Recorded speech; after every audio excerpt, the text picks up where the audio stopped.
Welcome into Lone Peak High School for KSL Sports Rewind's Game of the Week. Oh boy, we've got a good one. It's the top two teams in the state, Corner Canyon and Lone Peak, set to face off on this Friday night. Thank you for joining us, everyone. My name is Dane Stewart. Please be joined by Jeff Hansen. Jeff, look, I don't know what else you need to say. Corner Canyon, Lone Peak, sign us up. Let's go. Yeah, number one, number two, Lone Peak, Corner Canyon.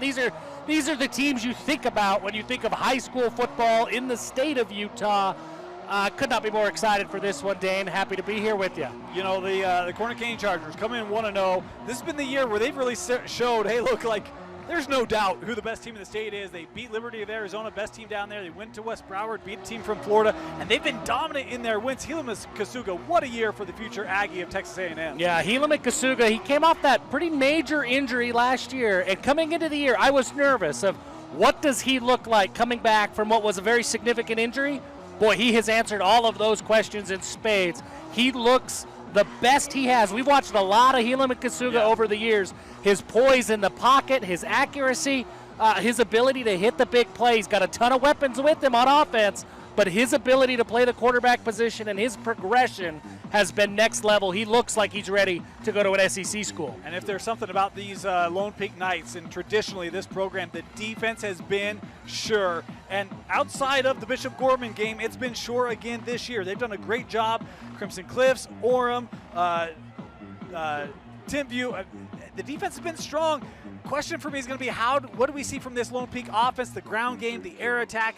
They're going to have to put up points if they want to upset Corner tonight. Yeah, that's exactly what it's going to be. They're going to have to find ways to score on offense, and then defensively, what does Lone Peak try to take away? Because Weston Briggs is a really good running back, and Eric Kerr has proven he'll just run. He doesn't have to throw the ball with Helaman-Kasuga. He'll run if you give it to him. So what does Lone Peak try to take away? One thing I know for sure, Dane, Ryan Denny's always got a pretty strong defensive game plan for Lone Peak. Opening kickoff down the middle, picked up at about the 5. This is returnable up the middle for the Chargers. Boy, big hit put on. Man, flying in to lay that one was Tavita Maunga, the senior linebacker. And Corner will come out starting at their own 25. Boy, big hit. Tavita Maunga to start this game off. That's the kind of tone. Look, you're going to want to see Lone Peak find some early wins. A big hit like that can give you some early momentum. That's what Lone Peak's going to need. Lone Peak's defense needs to start really fast. They've got to find a way to slow Corner down. My bad, their own 30 to start this drive. Of course, 6th week of the season, which means we'll have some new faces for both these two teams playing tonight as Corner Canyon running here on first down. A little change of pace there. That's the junior Jackson Caruth with the carry. Well, and you see it right there. A very quiet gain of 7-8 yards. I mean, that's what this offensive line for Corner Canyon is capable of doing. How does Lone Peak respond? How do they fit into their gaps without giving up too much in the pass game? Weston Briggs in the backfield here on 2nd and short. He's been the primary ball carrier, and he'll get this 2nd down carry. That ball came out. It's on the turf, and Lone Peak, they're going to blow this dead. Official was there saying he was down, so it will remain 3rd and short here for Corner. A big hit from the safety coming up. The officials are going to, they're marking it down, but they are meeting. They're going to call this a 3rd down. It'll leave it about 3rd and 1. And that was nearly the big play that Lone Peak needed to start this game. That ball came out late. I don't know if he was down or not, but that ball did come out late. Yeah, it did come out late for sure. I assumed he was down, but to your point, I don't know if he was on a body or something like that. So 3rd and 1 here. And it will be Kasuga. He's going to run for the first time tonight, and he's second effort, stretch that ball ahead. That ball come out now. He did stretch that ball out. Lone Peak says they have it as officials here tried to unpile. Boy, a huge play early. It is Lone Peak football. Well, if you're here on the Lone Peak sideline, you're thinking 3 words right now, Dane. Ball don't lie. They nearly get the fumble on 2nd down, and the 2nd effort from Helaman-Kasuga, that does come out. It's a Lone Peak turnover. I believe that's his first turnover of the year. It might be. He has not thrown a pick. I'm not sure about fumbles, but look, that's a tough one. I thought he was stopped, and he kind of had to have that second surge and that reach. But Lone Peak, you talk about Coach Denny, man, his defense play hard, physical. They get a turnover, and Lone Peak going to start here in Corner Canyon territory. Our first look at this night offense. As they will bring Pula across in motion. He'll get this on the little sweep and take this up for a gain of about 3 on the carry. Well, Pula, finding ways to get the Pula twins involved is going to be the name of the game for this Lone Peak offense. Lone Peak always has good offense. They have a strong offensive line. They have a strong running game. The Pulas this year have given them a deep threat in the passing game that we don't always see from Lone Peak. It's a new wrinkle that's available to this Lone Peak coaching staff. They've got 7 receiving touchdowns combined. Speaking of the Pulas, Keenan and Jaron respectively.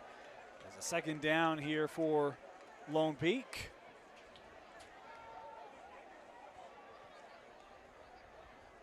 They will stay on the ground here. Nice run up the middle there by Tate Barney. What a year for the senior Tate Barney.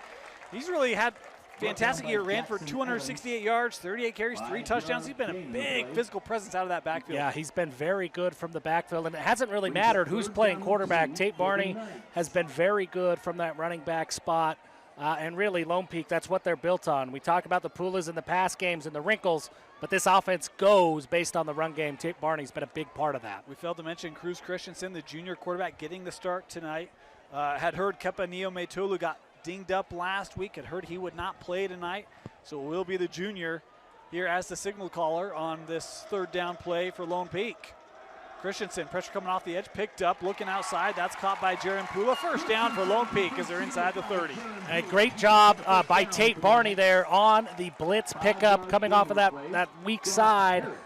Great job, and then Cruz Christensen gives him just enough time, and we'll see here on the replay. Cruz Christensen with just enough time to find Jaron Pula on that little hitch route, moves the chains. You know, I mean, Kepa coming back from last year, I was not expecting Cruz Christensen to play as much as he has, but he's been great. 63% completion percentage, almost 600 yards, 6 touchdowns, only 1 pick through the air. He's been really good for this Lone Peak offense this year. He understands this offense. He's always on time, and he's pretty accurate quarterback. First down. Oh, a little trickeration here, as this is Jaron Pula near side. Pickup of 9 on the carry there for Jaron Pula, 8 on the carry. Nice play call. Yeah, great play call. Jaron Pula, they're going to find creative ways to get him going. The Utah commit is one of the most dynamic athletes in the state of Utah. He's more than just a receiver. So when you have a guy like that at your disposal, figure out a way to get him the ball. Well, and the thing I love about it, too, is that they're doing it on the ground game. So that clock is running, the Corner Canyon's offense is on the sideline, and you're still moving it and getting it in the hands of your best playmaker, or one of your best playmakers. Yeah. There's pistol formation here on this second and short for Lone Peak. They will stay on the ground. Barney lowering those shoulder pads, surges ahead. Think he has the first? Yes, he does. Great job right there. We've talked a lot over the last couple of years about Batmuli Talo. This year, he flips over to the offensive side of the ball. He is playing left tackle. Great job by Batmuli Talo to shed one block, seal the gap, and he gets just enough of a gap for Tate Barney to find the hole and move the chains. Very patient drive here for Lone Peak. Yeah. They didn't get too excited after that aggressive turnover, hype, and they're just methodical. Corner showing blitz. They'll bring it, picked up. Thrown to Barney. That ball, I was going to say, is that rule to catch? They do call that incomplete. Corner's probably fortunate he had blocking out in front. If he's able to catch that, get upfield, big play. Yeah, that could have been a big play. I was a little bit confused. That seemed like a really obvious incompletion to me. Took them a minute to blow it down. But I think they got the call right in the end. That's pretty obviously incomplete from my vantage point. Student section's going at it here early. You knew that was coming, right? Yeah, you did. These two schools. The problem is there's quite a distance. I mean, anyway, we'll get into that later, I'm sure. Second down. Little play action. Pula. They might have been looking to set up maybe a hook and ladder there, Jeff. It kind of looked like it. If nothing else, they've set it up that, hey, you got to be aware of that with the way he looked like he was thinking about pitching that. But there he is again, right at the chains. Are they going to give him the first down? They mark him just short. But once again, Cruz Christensen looking to find Jaron Pula. You're seeing very early. Okay, they do move the chains now. Well, they're going to measure this here. No, never mind. I thought they were going to bring that out. So good eyes, Jeff. Every once in a while, I'm good for seeing. I'm not good for a lot of things, but I can see numbers. 1, 2, 3, 4. As long as we don't get too high, I think I could figure that out. I saw the official waving them out. So Yeah, you can't look for the wave. You got to look for the number. It'll lead you astray. You'll be a little slow. But occasionally you look right. You know, you look like you know what you're doing. First and goal. They'll stay on the ground. Barney trying to find a seam. Able to pick up about 4 on the carry. This is where corner gets so tough. As you get into the red zone, that big defensive line for Corner Canyon, those aggressive linebackers headlined by Diesel Dart coming from the safety spot. He sneaks up into the box as well. This is a really tough red zone defense. Lone Peak's going to have to execute their blocks well. I think they're going to want to try to keep this on the ground as much as they can, but this is a tough red zone defense to punch the ball into the end zone against. Not giving up a lot of points this year. Speaking of this corner D, as Keenan Pula in motion. Christensen looking at the end zone. Oh, that should have been intercepted. My goodness. Woo. Jackson Evans just about had that. I mean, I think that one was one of those that was almost too good to be true. You can't believe the ball's coming right at you. That's probably 6 if he catches that. I don't think anybody was catching him. So now it's a tough play call here. You don't want to settle for a field goal if you're Lone Peak. The way that this drive happened, the turnover, the early momentum. But man, 3rd and 5. Do you think this is 4-down territory? Do you think they are super aggressive here? Ooh, I don't know. You have to take the points when they're there, right? Blitz coming. Picked up Christensen in the end zone. Caught. Touchdown, Lone Peak. Jaron Pula catching his 6th touchdown of the year. Just score on 3rd down. Then you don't have to worry about that 4th down decision. Great route by Jaron Pula. He gets that inside leverage, and then Cruz Christensen right on time and right on target. He delivers a great ball for the touchdown. But that play really made possible, in my mind, by Sean Tahi on the blitz pickup. Did a great job from the running back spot, playing pass protection, giving his quarterback just enough time to find his receiver in the end zone. So it is Lone Peak. The defense does their job, forcing a turnover. The offense does its job, driving 40 yards to the end zone. It is 7-0. Lone Peak with the early lead here against Corner Canyon. We'll step aside, be back. You're watching KSL Sports Rewind's Game of the Week on KSL With a Sports. Tab Spend checking account, you earn big rewards. It's hard to not make a scene. Cash or card? Oh, my card's right here. That's a big card. You should see how much it's earned me. Sorry, Grandma. Tab Spend isn't just another checking account. It's packed with benefits. How do I get one? Just scan this QR code or go to tabbank.com. It's all online and super easy to get started. Welcome back. Lone Peak Football on KSLSports.com is presented by Kessler Allaire Insurance Services. For a range of reasons, call Kessler Allaire Insurance. I want to thank them for their sponsorship here of Lone Peak Football. 7-0. Knights leading the Chargers. Dane Stewart, Jeff Hansen with you. Lone Peak kicks this into the end zone. Jeff, your thoughts on that first drive for Lone Peak? Boy, I don't think you could have asked for anything better. You force the turnover, and then you have a long, where was that, about the 35? They took over about the 41-yard line. And it takes 4 minutes off the clock. And that's exactly what you want if you're Lone Peak. Keep this Corner Canyon offense off the field and keep moving the chains and moving down the field while you have the ball. Get into the end zone. You're putting Corner in a spot that they haven't been in a whole lot. That's in an early deficit facing, they got to bounce back after an early turnover. Do you think Corner comes out super aggressive here? They will not. They'll run. Of course, with Weston Briggs, it can still be a great play calls. He is limited to 6 here. Look, he can bust those plays. Yeah, Weston Briggs, he's the real deal at running back. He continues to produce big-time numbers, and somehow he continues to feel a little bit overlooked because of all of the other names. But Weston Briggs, man, he's got 419 rushing yards coming into this one. Well, you don't think running backs when you think of a Coach Care offense, but boy, he's got them. As you see Kasuga able to pick up a couple yards. Nice open field tackle there coming by this Lone Peak defense. Now I think it was Grimmer. This puts Corner Canyon in about the same spot that they were in. It was 3rd and short, and Helaman Kasuga had to extend and go for that second effort when Lone Peak was able to strip the ball loose. 3rd and 1, big 3rd down play. They will try it on the ground, and it's a first down. Picked up there on the strong carry by Kingston Cooper. The senior able to pick up 4 and a first. Kingston Cooper, he is a big boy at 6'1", nearly 200 pounds. In those short yardage situations behind this really strong Corner Canyon offensive line, Cooper's going to be a load to bring down. Well, the other thing, I mean, Weston Briggs, who we talked about, he's 6'2", 205. He's big like, these too. are big backs. Yeah. Kasuga. Man, Briggs going down the slot. He'll dump it underneath. This is Landon Kerr, the senior tight end. Transferred in this year with a nice reception. There's always a Kerr. Feels like if there's a Corner Canyon offense, there's going to be a Kerr catching passes. Couple of them this year. Yep. Second down, back to the ground here for Cooper. He's going to lose a half yard. Nice pursuit by that Lone Peak D. Yeah, once again, I mean, Lone Peak, when I think of Lone Peak defense, I think of blitzes. I think of aggressive game plans. You saw it there, kind of a run blitz to get into those gaps and force a 3rd and short situation.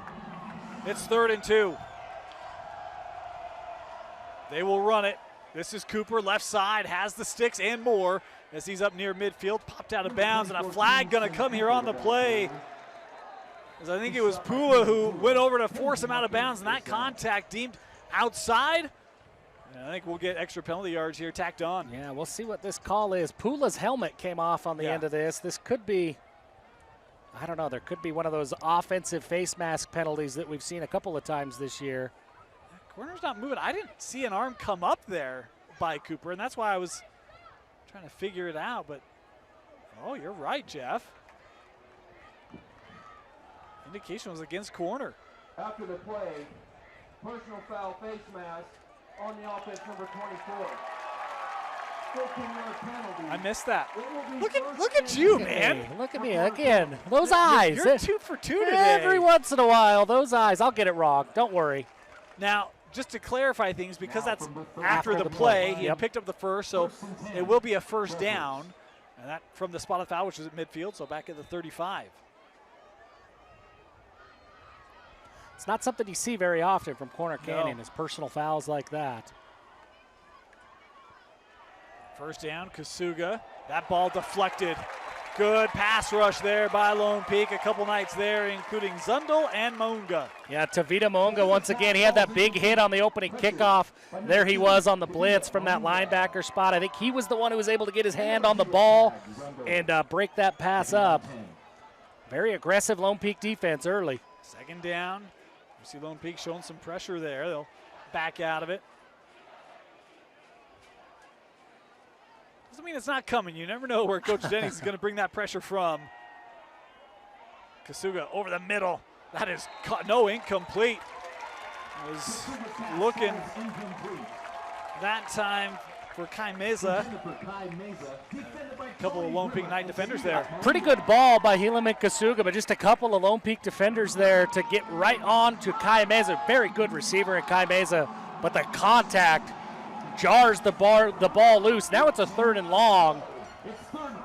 Yeah, their top receiver this year is Kai. You have the likes of Jashawn Mayberry as well, who's a former Lone Peak Knight. Went over to corner this year. 3rd and 10 here for the Chargers. Good pocket. Kasuga eyes downfield, gonna try deep. Look in, that ball caught in stride. What a throw as it's Isaiah Morris. Welcome, big fella. As this down inside the 20, but there's a flag back at the 45. Well, before we get to the flag, Zay Morris comes up from Roy. He's playing at Corner Canyon. This is his first game this year. Zay Morris is a big play threat. We've seen him at Roy throughout his career make big play after big play after big play, and there he is downfield. He gets one-on-one coverage. Beautiful ball by Kasuga to find his guy, and Zay does a great job of tracking that midair. Looks like this will be on Lone Peak. Yeah, it's a holding penalty. The initial reaction by Corner looked like they thought it was going to be on them. Yeah. Got that clarified. The penalty declined, obviously. We'll set Corner up 1st and goal at the 10. Well, you asked the question when this drive started, Dane, of will Corner come out and try to be hyper-aggressive? I mean, the answer was no. They ran the ball. But a 3rd and 10. But they've always got that big They play do. in their pocket. And Helaman Kasuga, that was a beautiful ball. First and 10. They'll go on the ground. Breaks. Nice cut back inside the 5. And Weston takes this down to the 2. Nice carry for the senior. Late flag here again. Penalty marker is down. Yeah, this is a late flag. This feels like it's going to be some sort of after the play taunting, something like that. But I didn't see anything, Dane. Yeah, I mean, so there's a late block maybe at the top there. I kind of saw a Lone Peak player clapping, and so I don't know if there was like contact or if there was some John. I'm not sure what it was, but After the play, unsportsmanlike conduct, number 2 on the defense. they call it on the D. Unsportsmanlike Oh, conduct, offsetting here. number 72 on the offense. Both penalties were offset. They both have 1 unsportsmanlike conduct. Well, when you have 2 teams like this that have been fixtures in the state of Utah, fixtures at the top of the 6A rankings year after year, this game's going to be chippy. I mean, these teams are going to have to find a way to keep their emotions in check. Coaches are going to have to find a way to help things calm down but still maintain intensity. Well, we'll dive into that here in just a little bit as we've got 2nd and goal here for the Chargers. Kasuga looking end zone, has a man, caught, touchdown, Corner Canyon. Lucas Jackson with the 2-yard touchdown reception. Yeah. And We've got another flag in the back line of the end zone. Penalty marker is down. Yeah, might have an unsportsmanlike little celebration after the play. Yeah, it's going to be on corner. Make this PAT a little bit longer. But I mean, there it is again. Here? I kick it. I was standing underneath No, the. let me clarify. Do you take it on the kickoff or on the PAT? Oh, I think you take it on the PAT because I feel like this is going into the end zone either way, right? Okay. I don't know. I mean, kicking off from the 25? I don't know. Yeah, you're right. Davis Nielsen, You're right. And Anyway. Coach Brockbank agrees with you. My eyes see. When you ask me to use my brain, Dane, I'm 0 for 1. Point after is good. 7 apiece. Corner with the answer. It took a big 3rd down conversion to their new weapon, Zay Morris, and it is tied up at 7. We'll take a break, step aside, be back. You're watching Lone Peak Football on the Rewind Sports Network. Hi, I'm Austin Strong, CEO of Tab Bank. As a former high school athlete in the state of Utah, I recognize how big of a role high school sports can play in developing student athletes' lives, even outside of the sports they play. For me, high school sports taught me how to work as a team, how to lead through adversity, how to share success, and how to face all challenges. While I didn't become a professional athlete, it was these skills that gave me a head start in life after my high school career was over. That's why Tab Bank is proud to sponsor KSL Sports Rewind's mission to highlight and promote student athletes and the communities in which they play. As a proud Bonneville Laker, I know the importance of the role a community plays in the success of a team, and I wanted to create a banking environment that gave our customers that Friday Night Lights feeling of community and togetherness. Our goal is to provide you a premium banking experience that will help aid you to accomplish any goal that you have in your life. We believe that whether you are a heavy favorite or the battle-tested underdog, Tab Bank can provide you a winning game plan for any of your financial needs.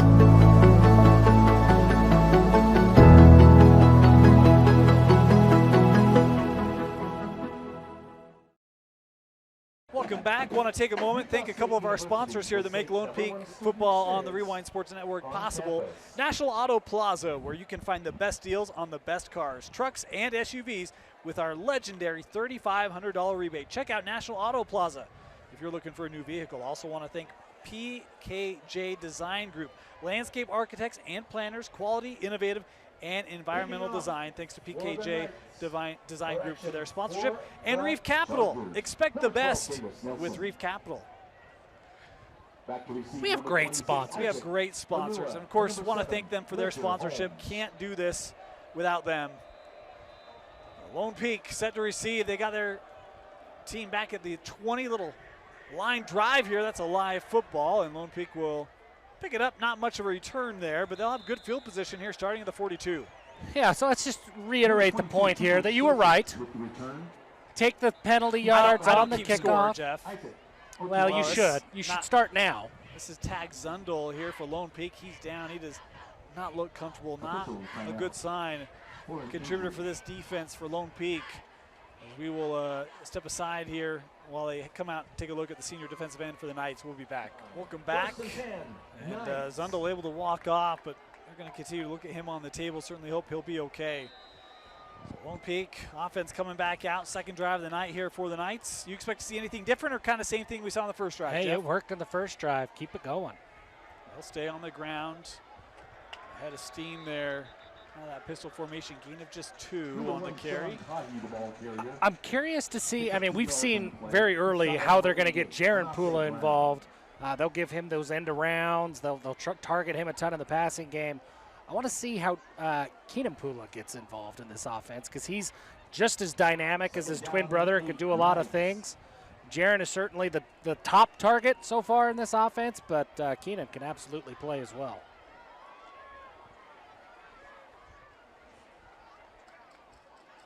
A little play action here on second down. Going to take a shot. They've got a man, and that ball caught. Touchdown, Lone Peak. Jaron Pula breaks the defense. 56 yards. Boy, when you've got a Pula at your disposal, we talk about getting Keenan involved. Just let Jaron run behind everybody.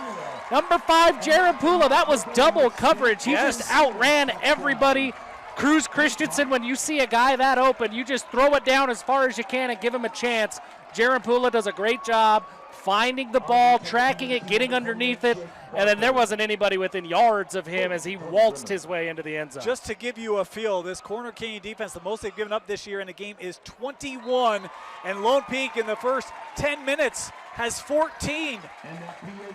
Jaron Pula, man, he's the equalizer. There is something about Lone Peak with Corner Canyon that it just... All right, let's dive into this now. When you look at the matchup between these two teams, Corner has the edge 8-3. Not an edge.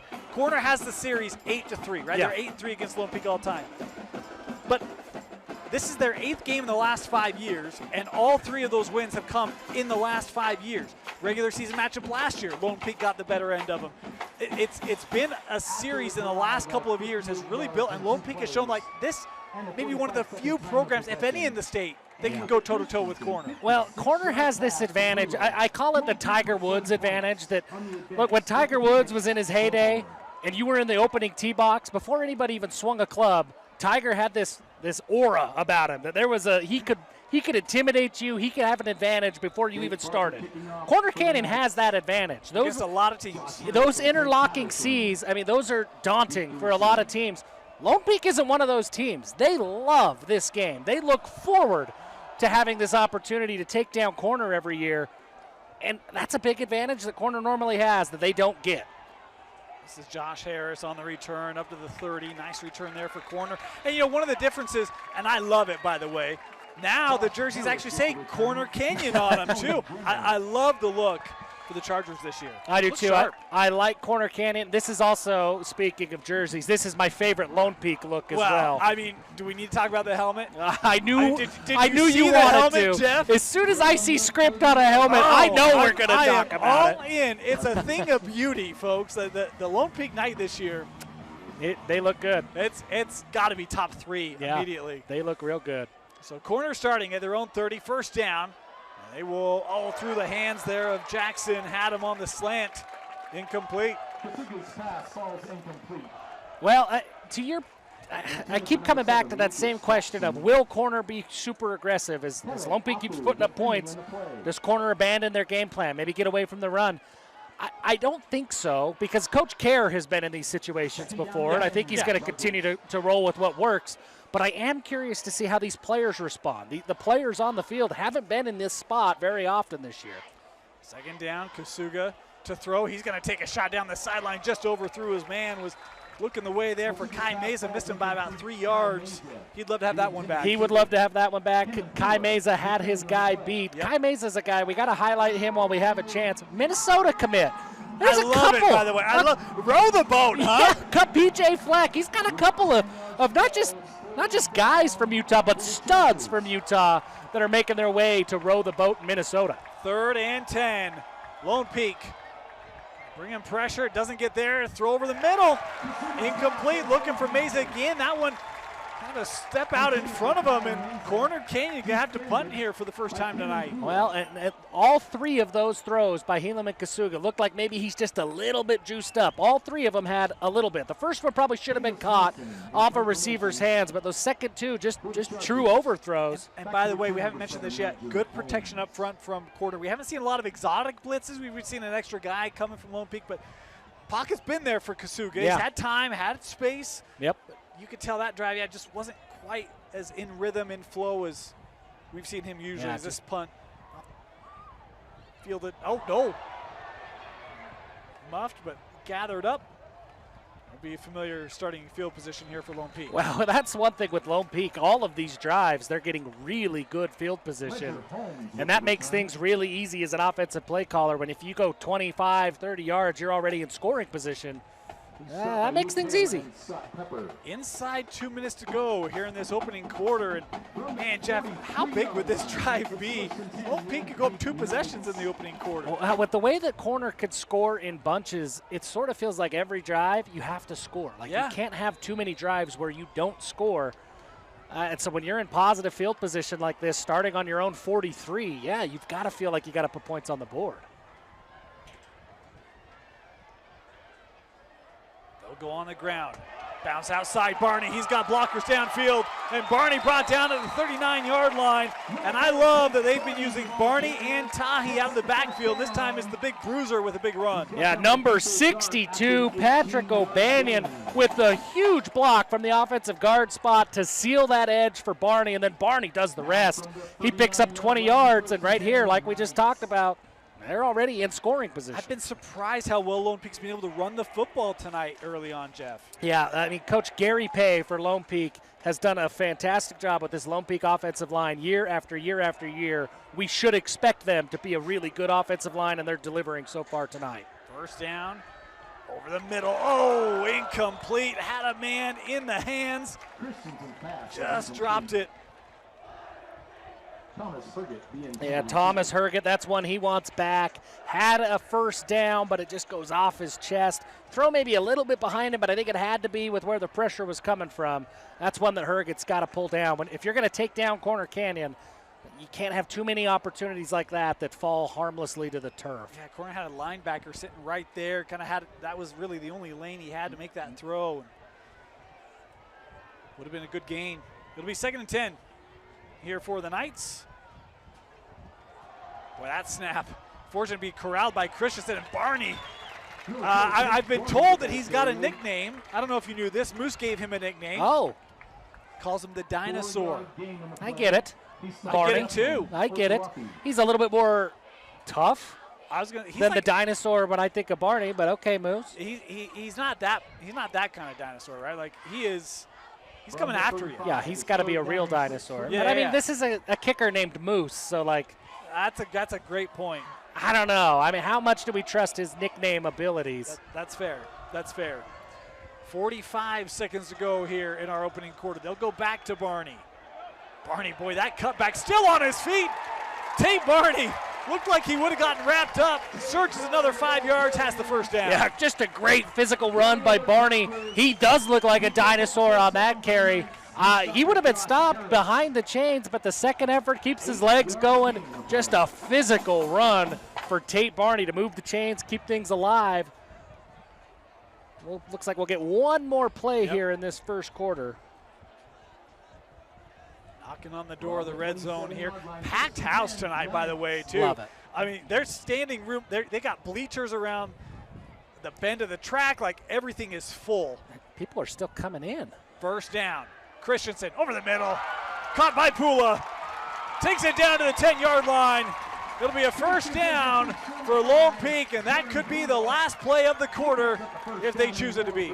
Jaron Pula, he is so fun to watch after the catch. His ability to find space, create space, and make a big play is absolutely must-see. We are through the first quarter, and Lone Peak came to play, folks. 14-7. Knights leading the Chargers. They'll have first and goal when we come back to start the second after this. At Skin Science Institute, we offer top-tier educational experience in aesthetics, including the finest facility, the most comprehensive curriculum, and a team of highly experienced professionals. We take pride in our fun and exciting culture to give our students a positive learning environment while training on the best machinery the industry has to offer. We ensure our graduates not only receive the best education, but also step into their careers with confidence thanks to our robust job placement support. Start your journey as an esthetician today. Our monthly start dates and financial aid opportunities make it easy to jump in. Visit our website at www.skinscienceinstitute.com to schedule a tour and enroll now. With a Tab Spend checking account, you earn big rewards. It's hard to not make a scene. Cash or card? Oh, my card's right here. That's a big card. You should see how much it's earned me. Sorry, Grandma. Tab Spend isn't just another checking account. It's packed with benefits. How do I get one? Just scan this QR code or go to tabbank.com. It's all online and super easy to get started. And Fight for the Fight night, doing a recognizing Cool to a see. couple young men or Couple young of, kids going through their respective cancer battles, and a lot of donations going on in-house tonight. Love when communities come together and help those in need. It's obviously something we've been through recently, and obviously something that's still very special about high school sports. Yeah, I mean, that's what high school sports is all about, is bringing communities together.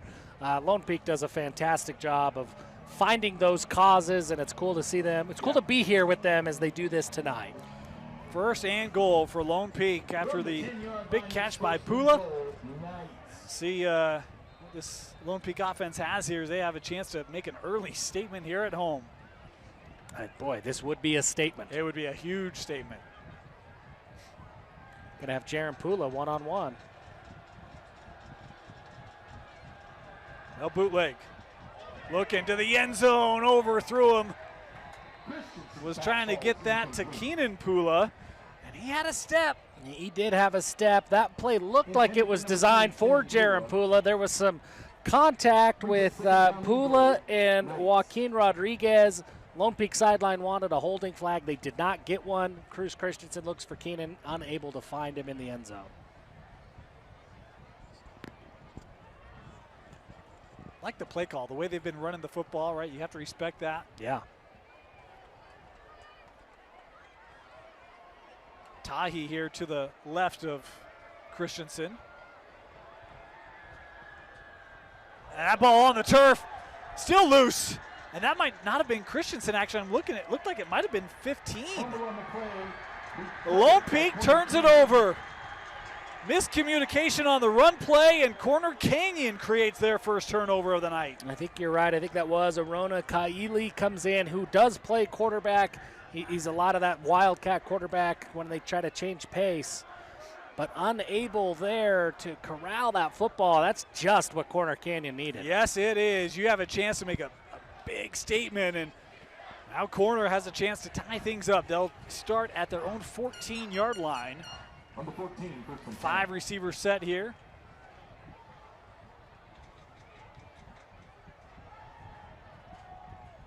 That ball caught, first tackle missed, nice turn, still on his feet. Boy, just the, I don't know, the athleticism, the creativity. Zay Morris, big gain. Yeah, I mean, just a great job. He's a magician after the catch. Zay Morris, his footwork is exceptional. I love what Eric Kerr's doing here on this drive. Unable to get a whole lot. I mean, they've had success on the run game, but Lone Peak packing that box, bring out 5 wide and play tempo. See how Lone Peak responds. That ball caught by Meza. Meza takes this up near midfield, and a late flag going to come in here from the back judge. Probably going to tack yards on here for the Chargers. Yeah, I think this is going to be, I don't know if it's, I don't know what the call is in high school, if there's a targeting or if there's a helmet-to-helmet. But I would assume whatever that high school equivalent of targeting is. Illegal helmet contact. There you go. Number 3 on the defense. 15-yard penalty at the end of the play. Will be a first down. That is one where the way I see it, and I'm not certain the rule, so I'll ask for an apology, but I think there's contact there, but it's more by the chest as he's coming in. I don't know that I would have thought that to garner that call, but I acknowledge I'm still learning some of the nuances of. I think we're all learning a little bit of what helmet to helmet, targeting, all of that. But that's not helmet. That's contact to the head, right? Which is different than helmet to helmet. Sure. Right? Yeah. First down. Kasuga. That one incomplete. Had a receiver, lost his footing, was trying to get that to, I think it was Carter Care, a junior receiver, slipped. Turf monster. The Lone Peak home field advantage. Little turf monster that sneaks up. I was down on the field before the game. That's a nice turf. It is a nice turf. It almost felt like grass. As much as turf can. Yeah. Second down, little screen, Meza, there you go. Down the sideline, going to be tackled out of bounds at the 15-yard line. Set up very well there for corner. Yeah, set up really well. Big offensive line for corner.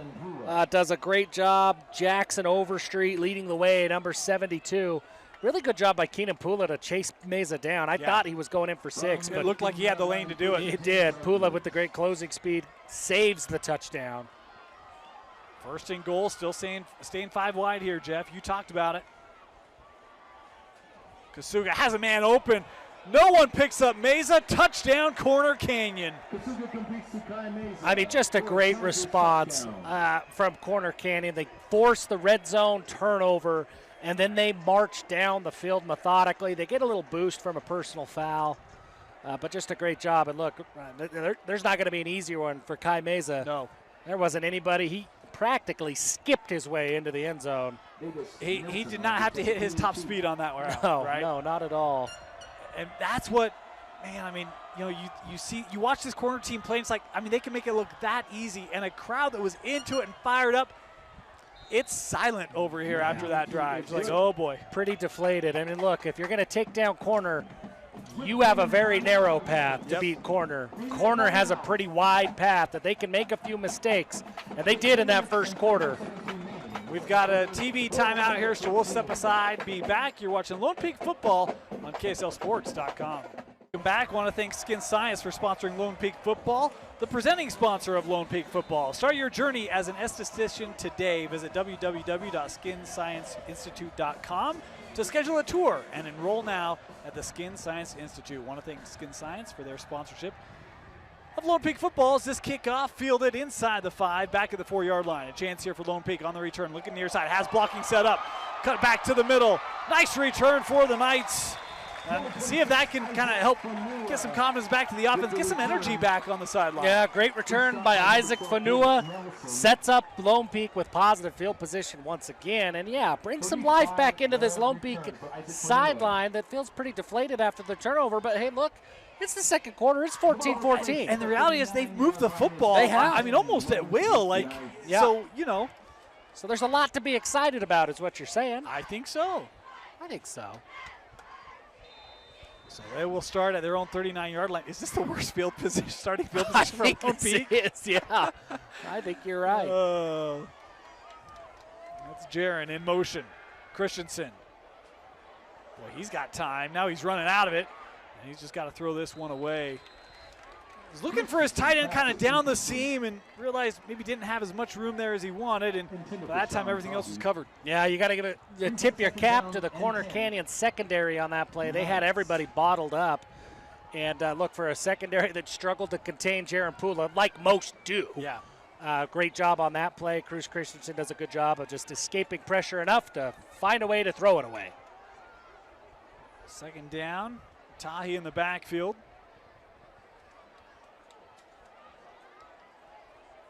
They'll run it. Tahi couldn't get through the line. Boy, if he's able to break that tackle, he's got a lot of room, first down and more. A gain of just 2 here. He does. Mason, I believe that was Mason Hamilton from the safety spot coming down. Just is able to wrap up the legs of Tahi. If he doesn't make that tackle, there was a lot of green out in front of Tahi.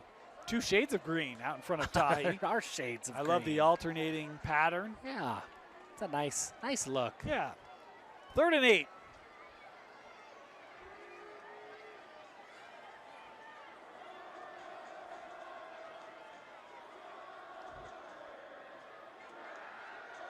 Pula right at the sticks.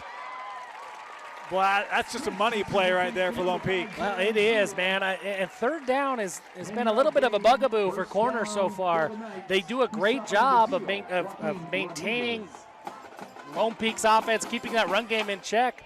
But then on a 3rd and long, you just got to find a way to guard Pula. And that's the thing to me. I mean, it's first half, right? We're early on in the second, but it feels like 3rd and 8, 3rd and 10. Like Lone Peak's been able to manage those situations when they have fallen behind schedule. Offensive line has done a good job of keeping Cruz Christensen clean, and then Jaron Pula's eventually going to get open. Here comes pressure. Tahi threw a couple tacklers, still on his feet. And they'll rule that down. Gain of 5 there. Hard-earned 5 yards. Yeah, I mean, you look at the replay here, and Tahi just bounces off of tacklers from behind the line of scrimmage. He was taking contact, spinning and rumbling his way. That's a fun run. Is any run fun? That one. That one is? That's the fun one. I mean, not to be the runner. I was like, really, Jeff? But it's fun for me to watch that run. It is a fun run to watch. I'll give you that. I'll give you that. But to your point, no run is fun. If you look at me, I haven't had a whole lot of fun running in, I don't know, 20 years? That makes 2 of us, Jeff. Second down, flagging on the plays. Tahi trying to stretch this, get that edge. He'll be out of bounds around the 40, but flag in. We'll have to get this call. Is it offsides or is it a shift? Make the call, Dane. I'm going to say offsides. Okay. Penalty marker is down. We'll see. First time you're up to the test. I asked you because I don't know, and I wanted to beat you the to Lone the question. Peak staff is petitioning, which I don't think is a good sign for my prognostication. So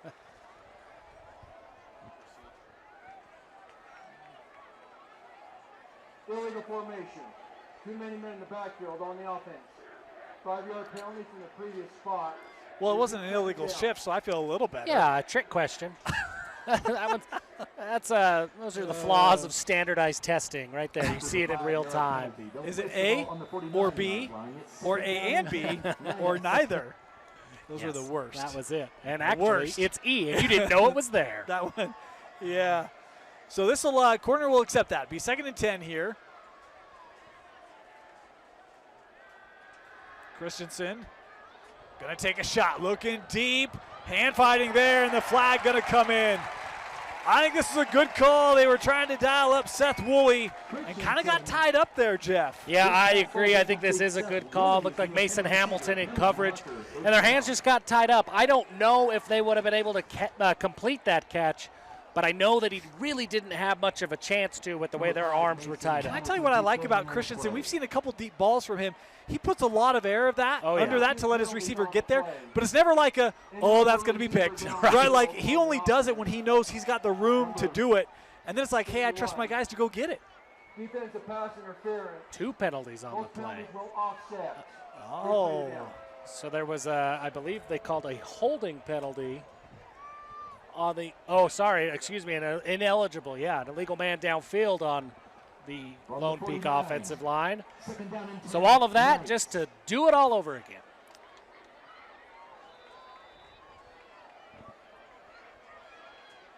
Second down. Like it never happened. Because it didn't. They'll toss.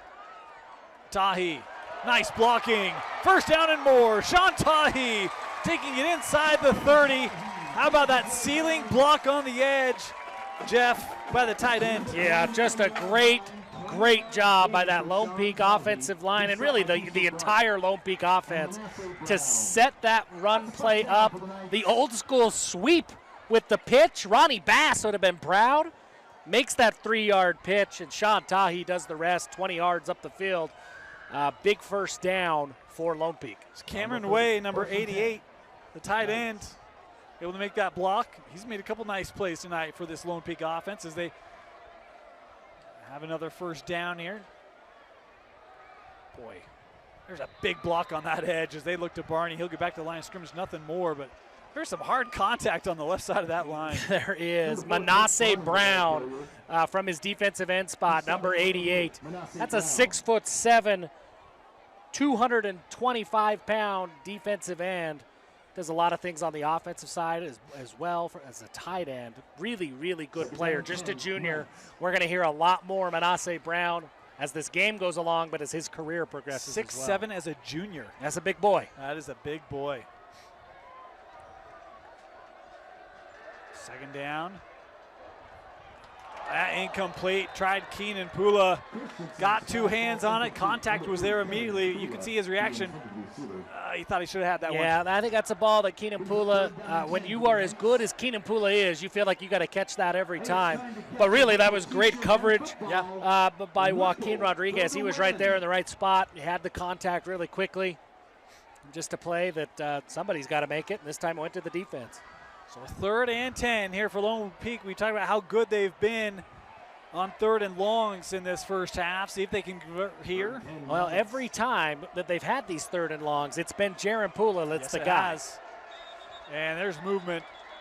This one not going to help the home side. This one would have been everybody but the center. 51 on the offense. 5-yard penalty, remains 3rd down. Dan, there are still people trickling in. It's crazy, isn't it? It's full. I don't know where these people are parking. I think they had to park at Bass Pro Shops and make the long walk down Timpanogos Highway. There's a ton of people here, man. It is crazy. I literally cannot see any place to park. No, there's nowhere. Timeout, Lone Peak.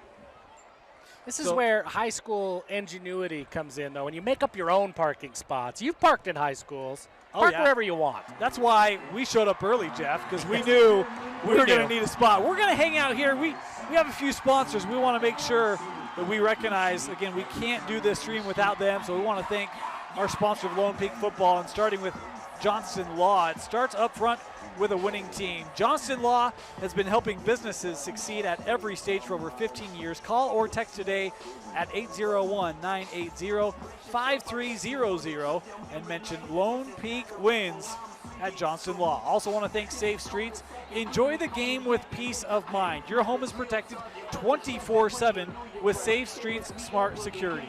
Serving 46 states with the country's top 5-star rating, 150,000 5-star reviews in only 3 years. You want home automation? Leave it to the nation's best at Safe Street. Visit safestreets.com. Also want to thank G2G Protein Bar, helping busy people eat well when they're on the go. Thanks to G2G for their sponsorship of Lone Peak football. Dane, I think you and we're going to hit our 4th consecutive week of the tiny cheerleader dance show at halftime. Maybe that's where all the people are coming from. That would make some sense. Which is always a great halftime, by the way. It's fantastic, and it's not Thriller. Well, and it's, I can hear here, so that's a bonus that is as well, true. right? We don't feel like we're part of the music. Yeah. I'm not. There's no car alarms going off. I'm not vibrating, so that's a win. There is an air horn being used. 3rd down, 3rd and 15. Or else your team will be penalized. And we just had a cease and desist called Get rid of the air horn. on an air horn. So Someone's artificial got an air noise horn. maker. It was directed, I think, towards the Lone Peak side, but cease and desist was the terminology. That is exactly. I don't know if that was a legal cease and desist, but We can ask our friends at Johnston Law. there we actually. go. 3rd and 15 here for Lone Peak. Pressure coming. Christensen just gets rid of it. Incomplete. Was looking for Pula, and it will bring up a 4th down here for the Knights. Yeah, great defensive play call there. They bring the blitz. They speed Christensen up a little bit, and that throw just gets away from him.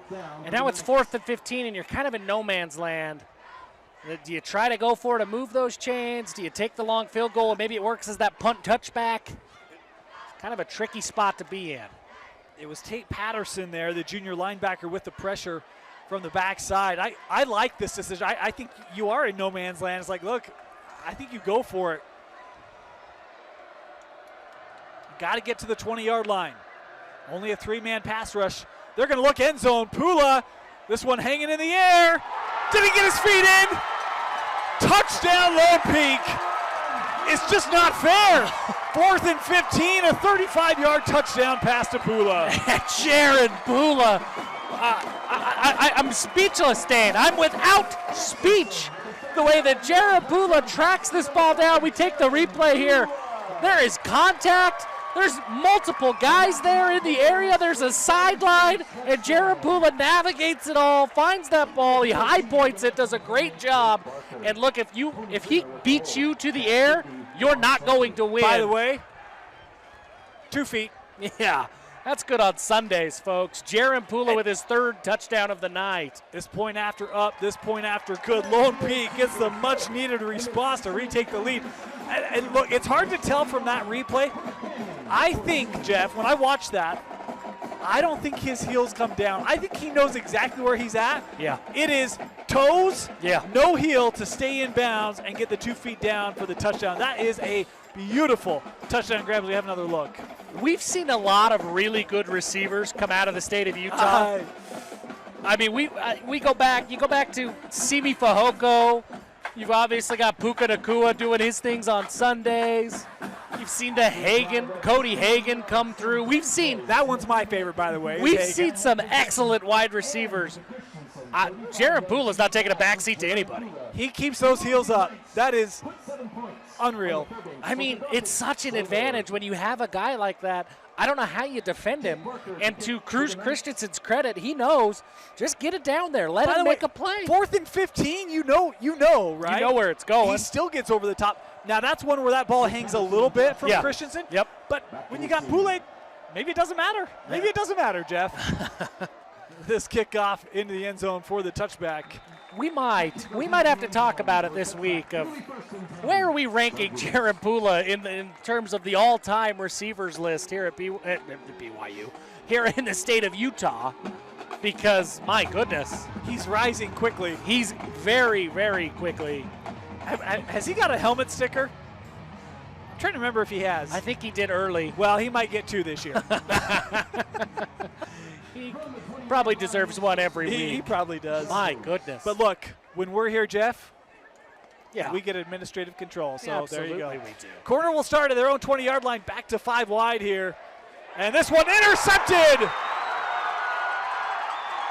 The second turnover of the game forced by this Lone Peak defense. It's Toa Tanavasa, the senior, with the Lone Peak interception, and they've got it inside the red zone.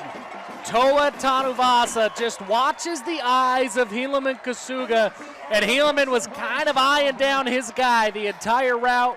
Tanuvasa coming down from that safety spot, times it great, goes and makes a play, and he is setting up this offense for another score. I'd be curious because it looks like Mesa kind of gets bumped off a little bit late.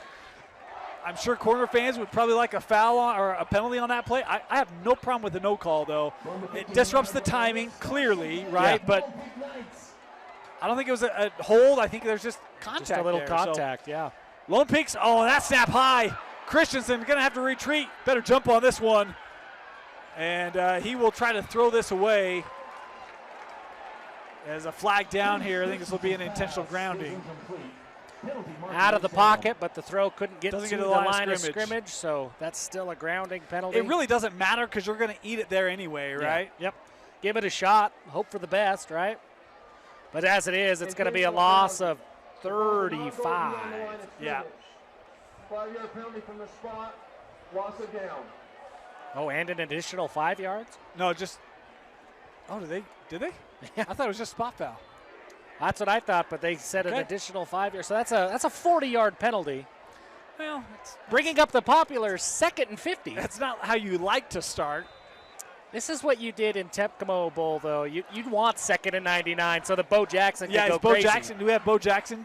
Well, no, but 50-yard line. It's second down. Nice. no. So this will be 2nd and 45 is the official yards to go here. Unfortunately for Lone Peak, they have Pula. That one caught. Keenan with the reception as he gets 10 yards on the catch. Two Pulas. Not just one, Yeah. 2 Pulas. I'll actually give him 11 yards on the reception there. Gain on the play. Puts the ball at the 39-yard That's where I'm interested. You run Pula deep. Can you set up something kind of, 15, 20 yards downfield, get a chunk here? Something underneath. I mean, Yeah. you really got to know what your kicker's range is Yeah. here. And I agree. I think that's exactly what you do. You try to take Jaron Pula to the end zone. If it's there, you throw it. Otherwise, try to find somebody underneath, get that 10, 15 yards, and give yourself a chance at a field goal. Is there such a thing as triple coverage in the secondary? He's bracketed here, and Christensen going to look for Pula. That's overthrown, incomplete. Well, this is kind of the same spot that they were just in on a 4th and long. This is a 4th and longer. I actually think I punt this here.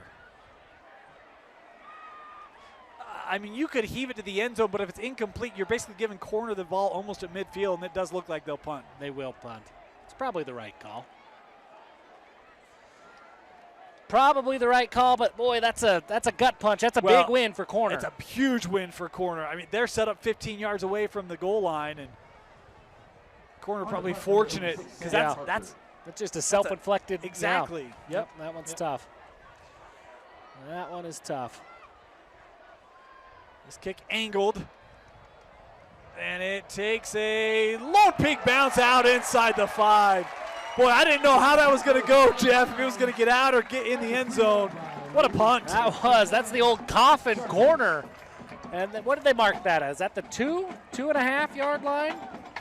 Just a great punt. If it were Moose, if I were Moose, I'd have a lot more to say. Oh, there is a flag on the field. This is on the far side near the line of scrimmage. I'm going to guess, without seeing anything that happened, this is a sideline warning. This feels sideline warning-y. I'm going to guess this is not enough men on the line of scrimmage. Oh, your guess is going to be right. Illegal formation. Too many men in the backfield on a kicking. Look at you. Hey, I'm 1 for 6. Look at you. You know what that means? I could play baseball. That's true. Oh, man. You know, that's the second week in a row we're going to talk about a young Dax, but he's been texting me. Okay. Dad, you can't miss any flag calls. He's going to be real disappointed today. It's his birthday today. Is it really? Yeah, he's going to be real sad that on his birthday his dad let him down and missed a flag call. Well, Dax, happy birthday. Big 7. Oh, that's awesome. He's a good kid. He's a good kid. So Lone Peak will have to do this again. That angle doesn't have the depth. It will take a bounce, go out about the 20-yard line. So a couple of just pre-snap, self-inflicted stuff there that really, it's not going to show up in the box score as much. But it's impactful. But a bad snap keeps points off the board. That's a big win for Corner Canyon. And then just a simple procedure penalty, not getting lined up correctly. 17-yard difference. It's a 17-yard, those hidden yards throughout the game. Corner is too good to give those kind of self-inflicted advantages. I mean, those are 2 plays that I don't know how this game's going to play out, but we're going to want to remember those, put an earmark on these 2 plays. This was just a bad series for Lone Peak. First down, they'll throw out into the flat. Good block around the edge, turned up field, gain there, almost a first down. May have the first down on the catch there by Meza. Yeah, great job by Meza. He gets up to his top speed so quickly that they can find different ways to use him. Look, I'm not as smart as Coach Kerr. I'm surprised that they did kind of abandon the run game for 2 drives. They got to get back to that here, right? I would think so. Briggs on a 2nd and 1. There you go. Room up the middle. Weston Briggs now carrying guys across the 50 to the 45. I felt like they ran the ball well. I was kind of surprised they did go 5 wide. You mentioned it, right? I just thought they have ran it well. Well, I wonder if a lot of it, too, I mean, to try to put ourselves in the mind of Coach Kerr, let's give them a different look so that Lone Peak can get off their number a little bit. Back-to-back runs here is Briggs looking left side. He's in the open field. Briggs inside the 20. Touchdown, Corner Canyon. Their last touchdown drive was just through the air. This one on the ground, and Briggs with the answer. Weston Briggs, he's a big play waiting to happen. And when he's running behind this offensive line, anchored by Eason Taffa, there's going to be a lot of holes, and Weston Briggs does a fantastic job of finding that crease, and then he does the rest as he marches into the end zone. He's a very upright runner.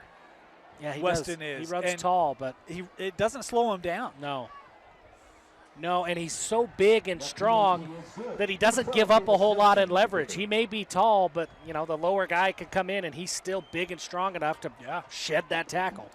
Well, we have a moment. We'll just stay here. Thank a couple of our other sponsors, including doTERRA, proud sponsor of Lone Peak football. doTERRA's products help athletes around the world maintain the highest level of health and wellness. Learn more about how you can up your health and wellness game at doTERRA.com. Also want to thank Tiny Hero, a Utah nonprofit giving families hope and help when their baby is born with CDH. They provide support, grants, and a community standing with them every step of the way. Visit tinyhero.org to learn more. And finally, want to thank Stroformance, a science-based speed and performance training system using state-of-the-art technology and data to train thousands of athletes, and is a proud sponsor of the Lone Peak football team. Got great sponsors.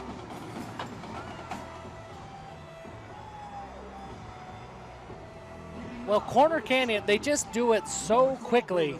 It feels like we've watched the Lone Peak offense all night long, and yet here we are at 21-21. Time of possession has certainly been in favor of Lone Peak. Yeah. Right?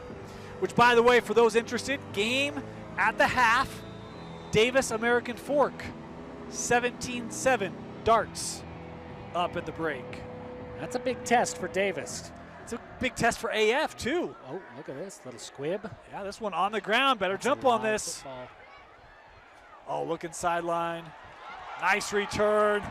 We've seen a couple real nice returns tonight for Fanua on those kickoffs. Well, I think, and I haven't been officially tracking, but I think by maybe a half a yard, this is the worst field position that Lone Peak will start. They had the 39 on the last drive. Was it 39? It was a 39. Okay. Well, then this is great field position. But it's crazy, isn't it? It is. I mean, that was a play that it looked like that one was going nowhere when Fanua picked up that ball, and yet he's able to make something happen and give Lone Peak plus field position again. Inside 5 minutes here in this first half. 1st and 10 for the Knights. They'll run. Turn upfield, they go right back to Fanua, the senior. I think this is his first carry of the game, picks up 9. Yeah, great carry, pick up 9. He gets that contact. He's a little bit of a different style running back from Tahi and Barney. He's a little bit smaller, a little bit shiftier. Had to show it off there. He was being chased from behind. Yeah, he does have some juice. Now, if you're Lone Peak here, you've got 4 minutes. You get the ball to start the second half. This is an opportunity to, yes, go get points on the board, but at minimum, drain that clock. I'm a big fan of the middle 8. Yes. I always have been, actually.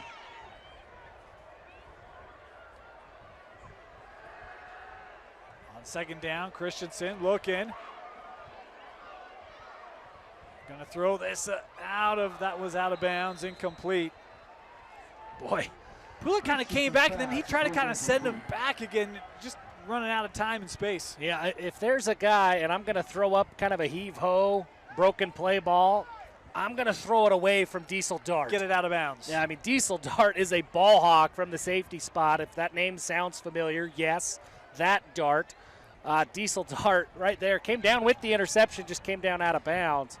By the way, weren't we talking Diesel Dart when I had the Tommy Boy reference? Was that Diesel? I think it was. I think you're right. The freshman year. They'll run, not a lot of room, but enough for that first down. Boy, there did not seem to be much of a hole there. No, but Fanua uses that footwork, gets just enough. I mean, when I say just enough, he gets just enough. Inches. Moves the chains, keeps that clock going. Like I say, I mean, there's 2 goals. Obviously, you want to score. Whatever it takes, score. But that secondary goal, do not leave any time on the clock for Corner Canyon's high-powered offense. You need first downs like that. In fact, I'd even say it's okay if you don't score so long as they don't get the football. Correct. Right? Yep. I don't recall if we've seen a timeout yet. I think both teams have all their timeouts. It's Fanua bouncing off of guys. Man, he's tough.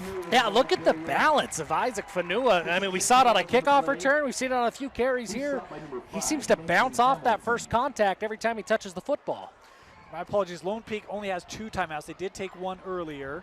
So 2 timeouts for Lone Peak, all 3 for Corner. Here's a 2nd and 4 coming up for the Knight offense. And you can see Lone Peak, they're not in any hurry. Huddle. get to the line, check things out. They're taking their time, bleeding this clock. Yeah, 10 left on the play clock here. They'll snap it. Pressure around the edge, picked up as Christensen will not get past that big 6'7" junior. Yeah, Manasseh Brown. Manasseh Brown, once again, great play, really great read by Cruz Christensen. He had the first down, but Manasseh Brown is there with that big wingspan, 6'7" wingspan, able to bring down Cruz Christensen and put Lone Peak in a 3rd and 5. Where do you go here? Well, I go to number 5. They've gone to number 5. How do you free him up? From the 45. I don't know. I think when you have a guy like what I've seen from Jaron Pula, give it to him on a carry, let him go deep, run a hitch, just find a way to get him the ball. He'll go make a play. They'll motion him. Pressure coming. Christensen running out of time, going to step up, try to get it with his legs, and he does! Oh, goodness. Cruz Christensen would not be denied. First down, Lone Peak. You know, all the touchdown passes that he's had tonight have been great. That might be the best play that we've seen from Cruz Christensen, to recognize that pressure and to go and make a play. And that's going to be the difference in our secondary goal of bleed the clock. That first down is going to be the one that does it. Because you're down to 90 seconds left here in this first half, and that clock's still running. That is a huge conversion for the junior quarterback. Oh, Cruz Christensen, we didn't talk about him at all coming into the season. He surprised us. That was a heck of a football He's got play. another year, folks. Pressure coming up the middle. Picked up, caught. Pula, this is Keenan. That ball came out. Would have had the first down. Corner says they have it.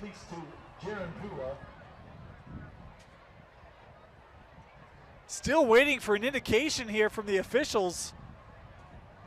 Even players. Normally you see both sides poke. Oh, It is Lone Peak. He gets back on it. Boy, Wow. there were a lot of white shirts Yes, around that there football. were. I'm shocked Lone Peak kept that. Yeah, for Pula to come down with that. Sometimes, I mean, he does get a little bit loose with the football at times. You can just kind of see that out. Just bounced right back Yep. into his chest. Whew, could not have gone anywhere else. There were about 5 Corner Canyon jerseys and 1 Jaron Pula, and Pula's the one who comes down with it. Inside a minute here in this first half. First down for Lone Peak.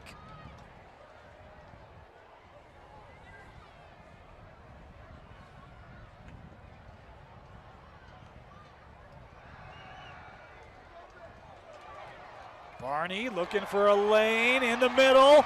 Tate Barney. He's got the first down to the 15-yard line. You take a timeout here, Jeff. Yeah, Coach Brockbank will. Yeah, good timeout. Now you've got 35 seconds left. You still have a timeout in your pocket, so you have all of your playbook at your disposal. And really what this does is this gives you got 3 shots at the end zone if you want it. Yep. Now what a run by Tate Barney after the catch. The way he just bounces off tacklers. Yeah. That's a strong runner. I love that screenplay. I was not thinking screen at No. all there because we just haven't seen him run it very much. Right. But great time to call it. You know, the other thing I was thinking just a moment ago, and not that this is the moment where you want to call it, but we also haven't seen them on that shovel or on that sweep to Pula. That's how they started the game, to get the ball in his hands really on the ground game. Yeah. And we haven't seen him go back to that since really that opening drive. It's definitely there, It is. and they've got things that they can do off of that play design as well. So that's something that could be at Coach Brockbank's disposal. And then, of course, you've always just got, hey, if you got Jaron in one-on-one, run him to the corner of the end zone and give him a chance to make a play. It's worked so far. You've got 35 seconds left, 1 timeout. Corner has all 3, right? So Yeah. Are you looking straight end zone here with 35 seconds, or are you like, hey, we can still run it, we can still look kind of shorter of end zone? What are you thinking Yeah, here? I think, well, it depends on how much you trust your quarterback. I think I'm giving Cruz Christensen 2 play calls, especially coming out of this timeout. If he gets a run look, give it to Barney or Tahi out of the backfield. If he doesn't get that run look, then yeah, you go to the end zone and you're taking shots. Pula to the bottom of the screen. They'll run. Barney able to slip through a couple tacklers, but will not get back to the line of scrimmage. Brought down back at the 18, and that will be the last timeout here taken by Lone Peak. See, now with this timeout, I think that's what it was. I think there were a couple of play calls there, and Cruz Christensen probably had his options. But now, without that timeout in your pocket, you got to take shots at the end zone. You don't want that clock to run. Or you can go sideline. Or you can go sideline. Interesting. Hey, can I give you a little? Let's play a little game, shall we? Sure. You love when we play games. I love these. Let's give Jeff a little quiz. Perfect. All I'm right? so good at this. So of the teams that Lone Peak has beat in program history, okay, so we already mentioned Lone Peak 3-8 against Corner Canyon all time. Yeah. Of the teams that Lone Peak has beat in their program history, only one team has a higher winning percentage against Lone Peak than Corner Canyon. Do you know who that team is? I mean, the short answer to your question is no, I don't. Do you want to take a guess? Let me think about this. If you get this, Jeff, I will buy you a steak dinner. Well, geez. Now I got to get crazy with my guess. And I got to say something random, like Riverton. We'll give you the answer after this. 2nd down and 13.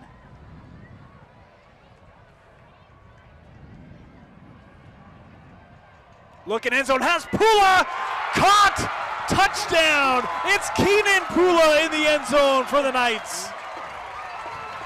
When one Pula's covered, just look towards the other one.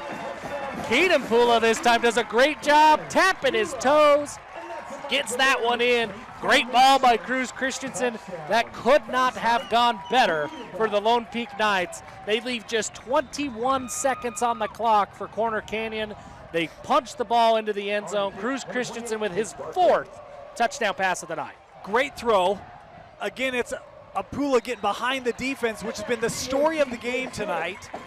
But I love that he goes to Keenan on that play. We saw them incorporate him more, but okay. Now you can't just bracket Jaron all night then, right? Because we can go to either. We got options. Man, I love the ball. I love the way that Cruz Christensen has played. No kidding. I've been so impressed. You think about the pressure. He's playing with 2 D1 receivers. Yeah. That's not easy to come in and be like, all right, hey, let's move this thing, right? Yeah. Like, and he's just done great. He's done great all year long. And we've followed box scores. We've seen highlights. This is the first time we've seen Lone Peak live, Dane. They're good. And I had the question coming in of how for real is Cruz Christensen? Because I've seen the stats, I've seen the highlight plays, and I think I had a tendency to maybe put a lot of the credit on the wide receiver or maybe on the offensive line. But here tonight, seeing Cruz Christensen do his thing, man, he is very, very good. He is poised in that pocket. He's got a lot of tools, man. He's good. I mean, he is delivering an accurate ball just about every time he puts it in the air. And he can do it different ways, right? I mean, that one, he's got to be more on a line, really one spot to hit. We've seen him kind of loft it, like guys run under it. We've seen him throw, snaps over the middle, outs. Like, he's been good. Okay, here, before we get there, does my crew know the answer to our question? All right, the answer is Hunter. Hunter is 4-1 against Lone Peak all time. And this is like early 2000s Hunter. It would be. It's been a while. Yeah, this is Matt Asiata's Hunter. But there you go. I was stunned by that. Yeah. By the way. Yeah. All right, 28-21. 3 timeouts for corner, and this offense. 20 seconds. They can do this. They can do this. They'll go underneath. Room here, getting out of bounds quickly. There is Mayberry after his first reception. Jashawn Mayberry, that's a guy that we need to talk about more. He's had a huge year. He's one of those guys, Dane, I don't know what the local schools aren't seeing, but, man, I would jump on Jashawn Mayberry. He just produces. 5'10", 160. I would guess that height is probably in that conversation, but, look, put him over the slot. Like, there's plenty of ways he can still impact a game. As Kasuga running out of time. Over the middle, caught. And this is Morris. He'll get out of bounds inside the 40. 7 seconds left. That quickly. Man, what a play by Kasuga to evade that pressure. The way he spun out of that was a next level move. My goodness, you see on the replay. And then to maintain his composure and deliver a dime downfield. That's a heck of a play by Kasuga. By the way, they've just moved, 40 yards in 13 seconds? With using no timeouts either, by the way. Kasuga throws this out, got to get out of bounds. Mesa will do that. 1.8 seconds left. I was watching in I guess in the pregame, I think this is outside of field goal range for corner. So this is a heave it to the end zone. Kasuga obviously has the arm to make this happen. But with guys like Zay Morris and Kai Meza, they could go deep and run a true Hail Mary. But they're fast enough, Dane, that if corner has a play and they have timeouts to go set this up, if they have a play that they could get the ball to one of those two underneath and set up blockers downfield, Lone Peak can't just sit back in a prevent defense here. Like there are good enough athletes in this wide receiver room for Corner Canyon that they can take a 15-yard pass underneath and still get to the end zone with the right blocking. You like that option? You think you have time to get the blocking set up for that? I mean, for me, it feels like you're 35 yards out. That feels like a lot to do, but it depends on the defense, right? I mean, if Lone Peak is sitting, if they're dropping 8 into coverage and they're sitting back saying, hey, we're not going to get beat over the top, playing that Hail Mary defense, and they only rush 3, yeah, with this offensive line, I think they could set up a lot of things downfield. So I guess it kind of depends on what the look is. Now, we've seen teams, and knowing Ryan Denny's tendencies, I would probably bring pressure against Kasuga on this one, and I would expect that's what Lone Peak does. But if they sit back in a prevent defense and only bring 3, then absolutely. I'm just thinking, has Kasuga, he's not been sacked tonight. No, I think it's been close, but he's been able to get out of pressure the 1 or 2 times that he's had pressure. We'll see what they do. 1.8 on the clock. 35 yards to go, barring a defensive penalty here, probably the last game or the last play of the half.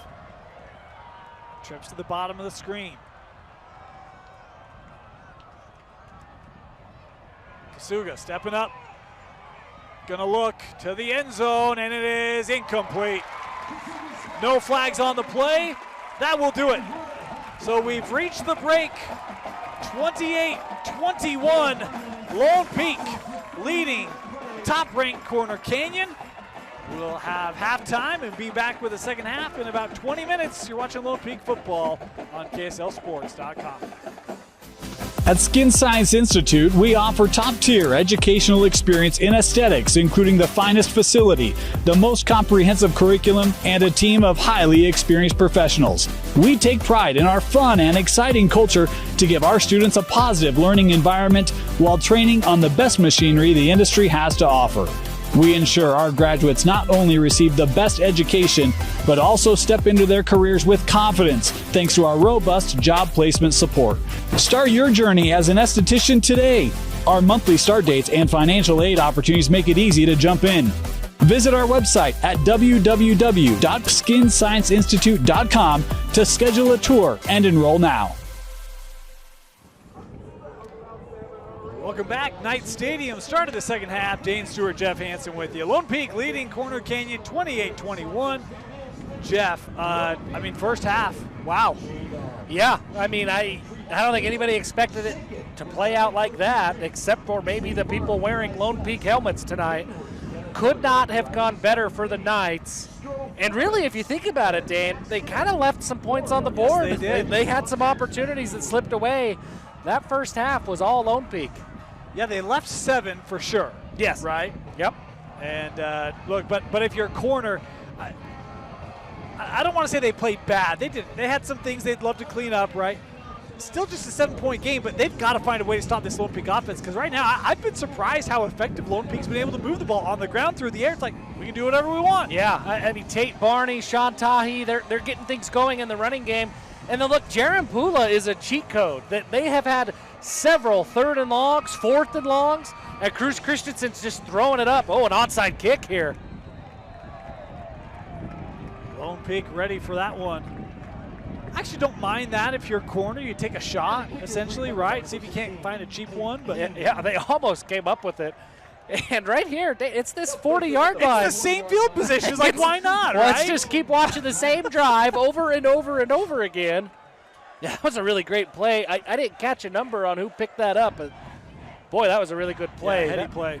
Nearly spelled trouble.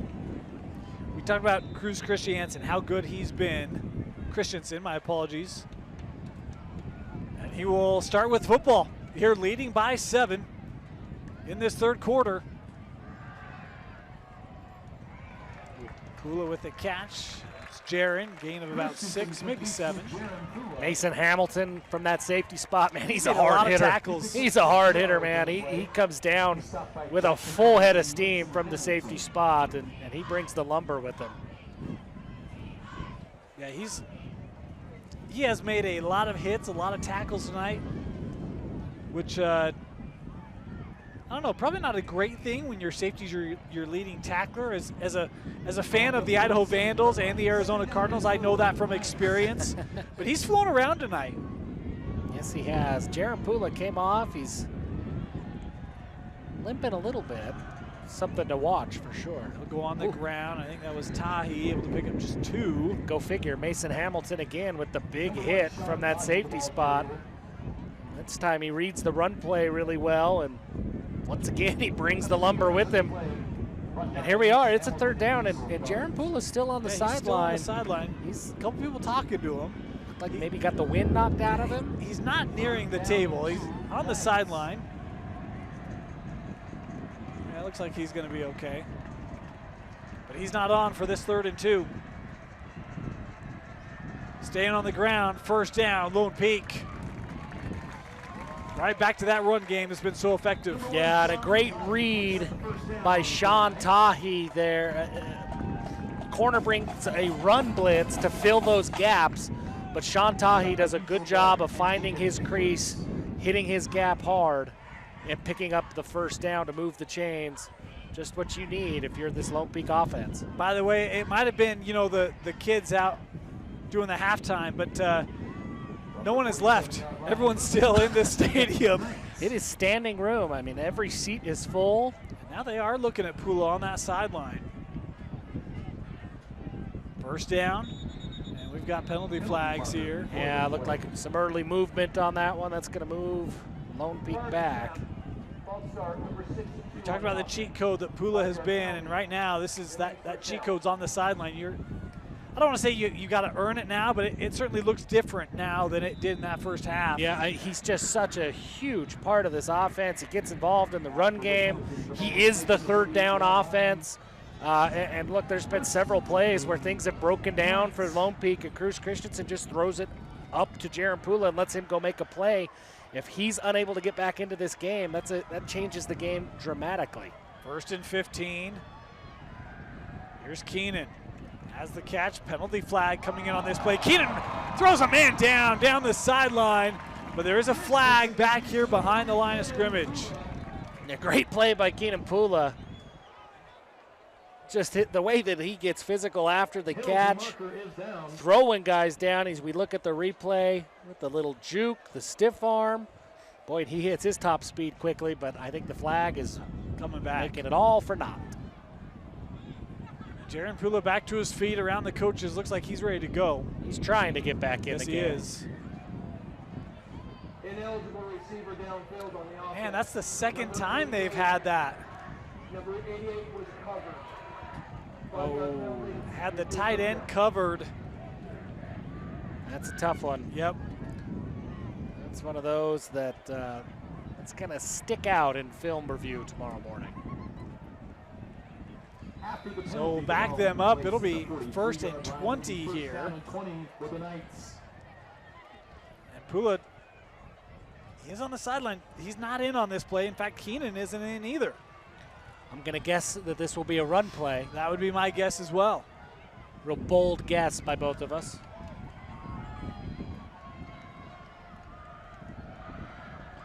Boy, Tahi making a couple men miss. He kind of juggled that initially. Tahi's a lot of fun to watch run, Yeah. isn't he? Because he's a big guy. He can run people over, but he's shiftier than he probably gets credit for. You saw it there with the quick spin move, and here finally number 5, Jaron Pula, getting back onto the field. So everybody, Lone Peak fans everywhere, collective sigh of relief. Jaron Pula's back on the field. 2nd and 13 here. I'm curious what adjustments Corner's defense did where Jaron Pula had such a big 1st half. How does Corner adjust to try to contain him? Looking downfield for Keenan. No, that was for Jaron. My apologies.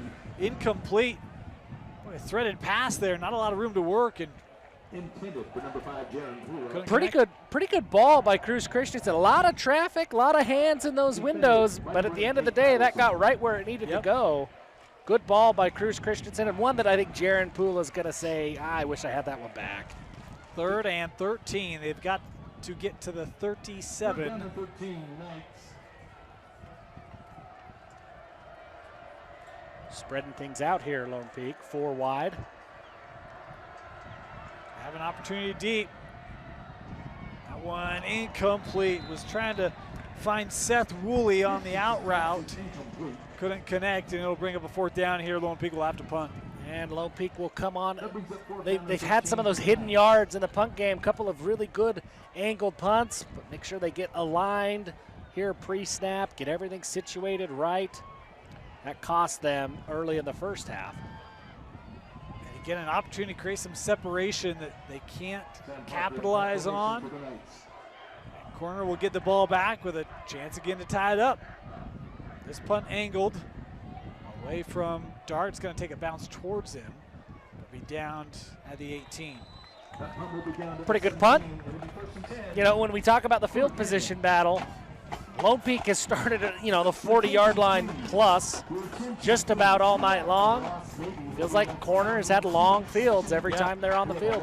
While Corner comes out, we want to thank Tiny Hero for their sponsorship of Lone Peak Football, a Utah nonprofit giving families hope and help when their baby is born with CDH.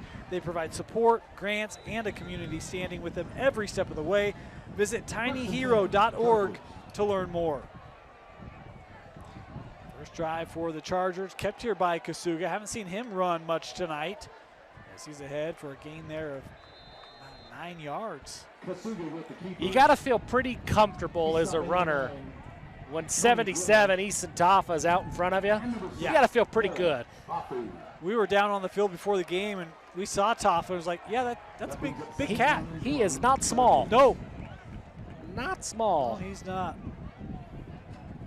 2nd down on the ground, Briggs, but we've got a whistle here.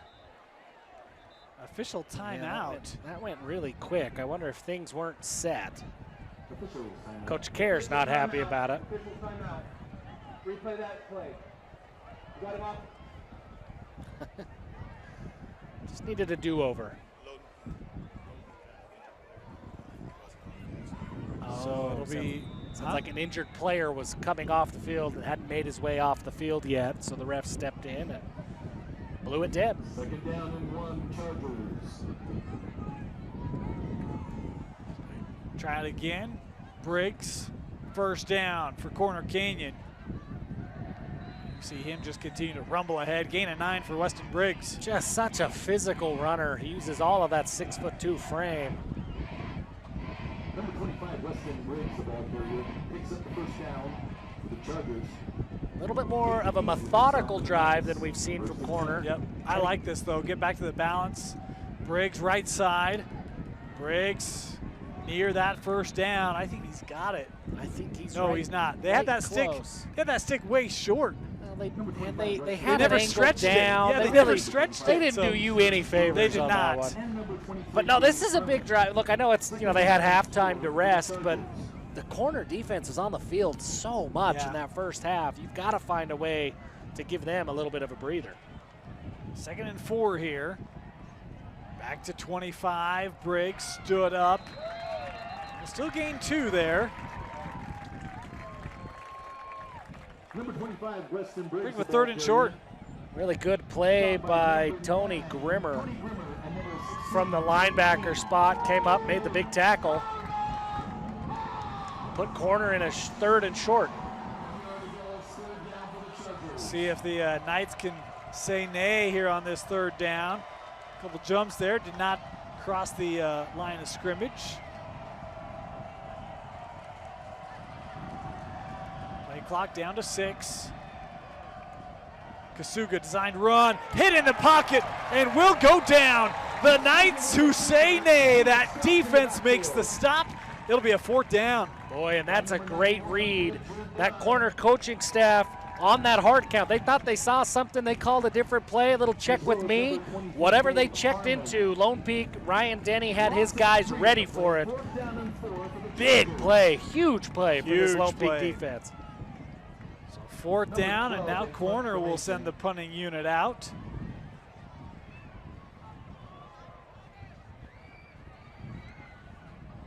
Boy, high kick.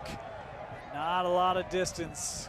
Going to take a corner bounce and be down and give Lone Peak their worst field position of the night all the way back at the 30. You know, there was a brief moment while that ball was in the air. I thought this might go out of the 40. I mean, that 40-yard line again. We've got a TV timeout. We're going to step aside here. Lone Peak will come out their second possession of the half, still looking for that first dual possession lead. 1st and 10. Welcome back.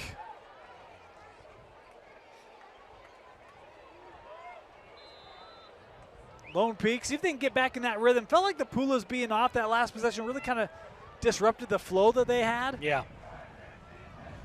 And they're both back, find a way to, oh, whoa. Hey, just like you draw it up, huh?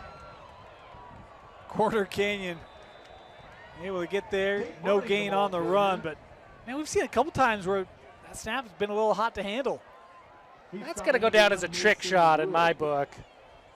I mean, it's a run for no gain, but just a little touch pass behind you. We're not calling that a fumble. We're not calling that a bad snap. That's a trick shot. New element here. Nice. I like it. It's the Dude Perfect era, man. There you go. Trick shots are a thing. Anyone can do it when you're not playing a game. We did it during a real game. Hey, come on, Tyler. Inside the 5-minute mark here in our third. Ray. Momentum taken out of bounds after a gain of 4. Pretty athletic move by Ray to bring that ball in. Get his feet down. Not a huge gain, but makes this third and a little bit more manageable for Lone Peak. You know, one of the other things that you got to give this corner defense some credit. There's some eye candy going on right now, right? You get the Pulas top side, you run them deep. You got to be real disciplined, stay home. Corner limited that gain. Sets up this 3rd and 7.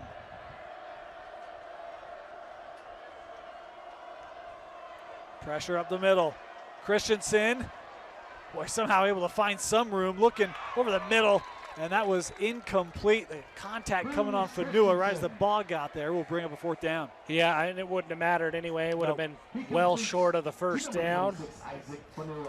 You know, after that high-scoring first half, what do you know?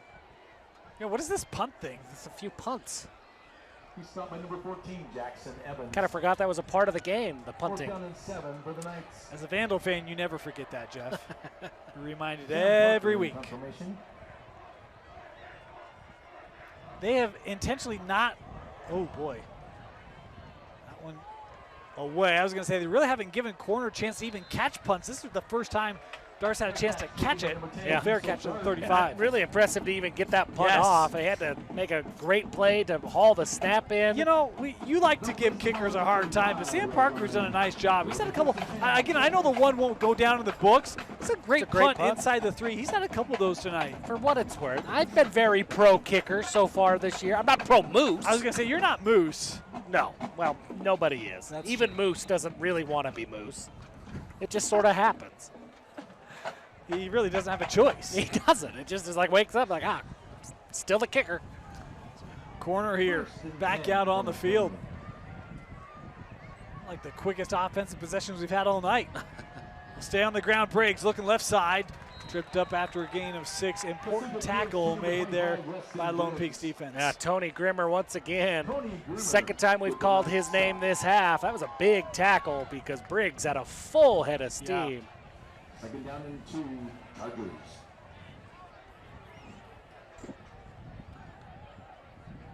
They have been, we kind of talked about this late in the half, kind of the run versus the pass. It's been very heavy run oriented. They'll toss this one out into the flat, and Meza gonna go down. Impressive open field tackle made there for Lone Peak. That was Kingston Stroshine, the freshman, with the stop. Just a freshman. Kingston Stroshine is a name you're gonna want to remember. He is going to be really, really good. By the time he's a senior, we're talking national level recruit. Kingston Stroshine is an absolute dog for this Lone Peak defense. Another 3rd and short here for corner. He'll go on the ground. I think he's short. Yeah, they're going to mark him a yard short. I think coming in to make that stop might have been Cubby Hoyle. Yes, it was. I don't think you hesitate. I think you get right back on the ball. You maybe call the same play. With this offensive line and Weston Briggs, you've got to feel confident if you're Corner Canyon. 4th and 1, confusion. Lone Peak has to take a timeout. Oh, man. Some confusion. Lone Peak had some guys running in that shouldn't have been running in. That just, man, tough way to spend a timeout in a one-possession game. Yeah, they're going to go to break here, so we'll step aside, take a break with them. 4th and 1, corner. We'll see what Coach Kerr likes to do after this. 4th and 1, offense staying on the field here for Corner Canyon. Lone Peak looking for a stop. Bot Mulitalo checks into the game on defensive line. Haven't seen a whole lot of him on defense. I love it, though. I love it. They will run. Briggs, I think he got it. Close. Yeah, I'll give him the 41. Needed the 40. That'll be a first down for corner. And second effort, it looked like right there at Bot Mulitalo as we talk about him. He had the pushback, and Briggs was able to bounce off the contact, find the gap, and pick up just enough for that first down. You like that call there, Jeff? I do, yep. Kasuga over the middle, incomplete. Nice play there made by Toatele Afu, the senior DB. Yeah, really great play to get that pass break up. Intended for number 7, Lucas Jackson. Brings up 2nd down and 10. I'll be interested to see Kasuga's stats after the game. I feel like 63% completion percentage coming in. I feel like he's been below that tonight. And he hasn't played bad. It's just been Lone Peak's made nice defensive plays. Yeah, I think so. 2nd down. Good pocket. Over the middle. Incomplete. It was intended there for Zay Morris. Ball's incomplete. Isaiah Morris is the hit him in receiver. one hand. Bring him a 3rd and 10. And first time in a long time we've had a 3rd and long for corner. I'm trying to think. Haven't seen one this half. Yeah. I don't think we saw one late in the second quarter either. Yeah, it's been a bit.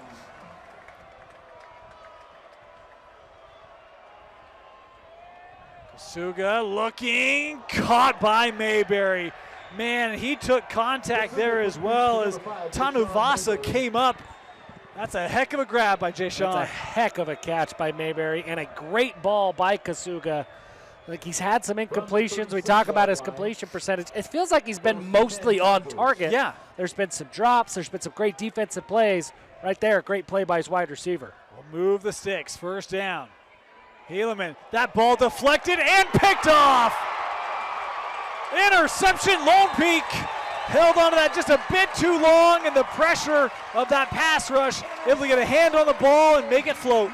Yeah, really great job by Kasuga to step up into the pocket. That's exactly what you want. But the pressure's able to come from behind, and he gets just enough of the arm of Helaman Kasuga. That ball flutters up, and that goes as an interception. That's a huge play. And Dane, I'll give you one guess where Lone Peak's starting field position is. Same spot, the 39-yard line. All night long. That 39-yard line has been worn out. By the way, doTERRA is a proud sponsor of Lone Peak football. doTERRA's products help athletes around the world maintain the highest level of health and wellness. Learn more about how you can up your health and wellness game at doTERRA.com. Oh, look out. Jeff, we talked about it. They really had not used Pula in the run game. Love this play here, but a flag behind the play. This is coming back. This is coming back. This is blindside block territory, maybe a hold, something like that. Yeah, they're going to call that blindside, I believe. I don't know if that's the official high school call, but right. That's the essence of what they just called. I wonder if the refs talk about it, because this one's a tough one, that it was a big physical hit. But the design of that play is to confuse that defender.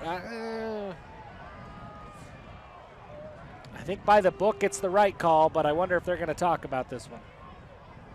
Personal foul. Illegal helmet contact. Oh, helmet. Initial contact with the helmet. 13-yard penalty. Yeah, so it was helmet contact. Again, hard to tell from that angle where that contact is. It is a hard block. It's a physical block. It's two physical players. Hard to tell on that look. Hard where to the tell with contact the was. angle that we have, for sure. So that will be a costly one. 15-yard penalty. First and 25. Christensen, and boy, he had a lot of time, and a late flag coming in here as they kind of held on to Christensen well after the whistles. Some extended play, and that will help Lone Peak dig out of this situation. Yeah, I mean, a really strong play by Jace Kozlowski. But yeah, he just held on, had the up around the helmet. He just had that hit to the head area. You had that here. I think this one is an easy call for the refs. And it was a great play. During the play, personal foul, face mask. Grabbing an opening of the helmet. Yeah. 15 yards from the previous spot. Repeat first down. Well, and the tricky part there is the flag came in after the play had been blown dead, but that play was called, or the foul was called during the play, so it's still first down. So, I usually like to say it all works out in the wash, It Jeff. did, yeah. First and 10 at the 39. First and 10. This is a situation where the numbers are lying to You just me, took a though. bunch of clock off. I mean, this isn't a bad thing if you're Lone Peak, right? That's what you want.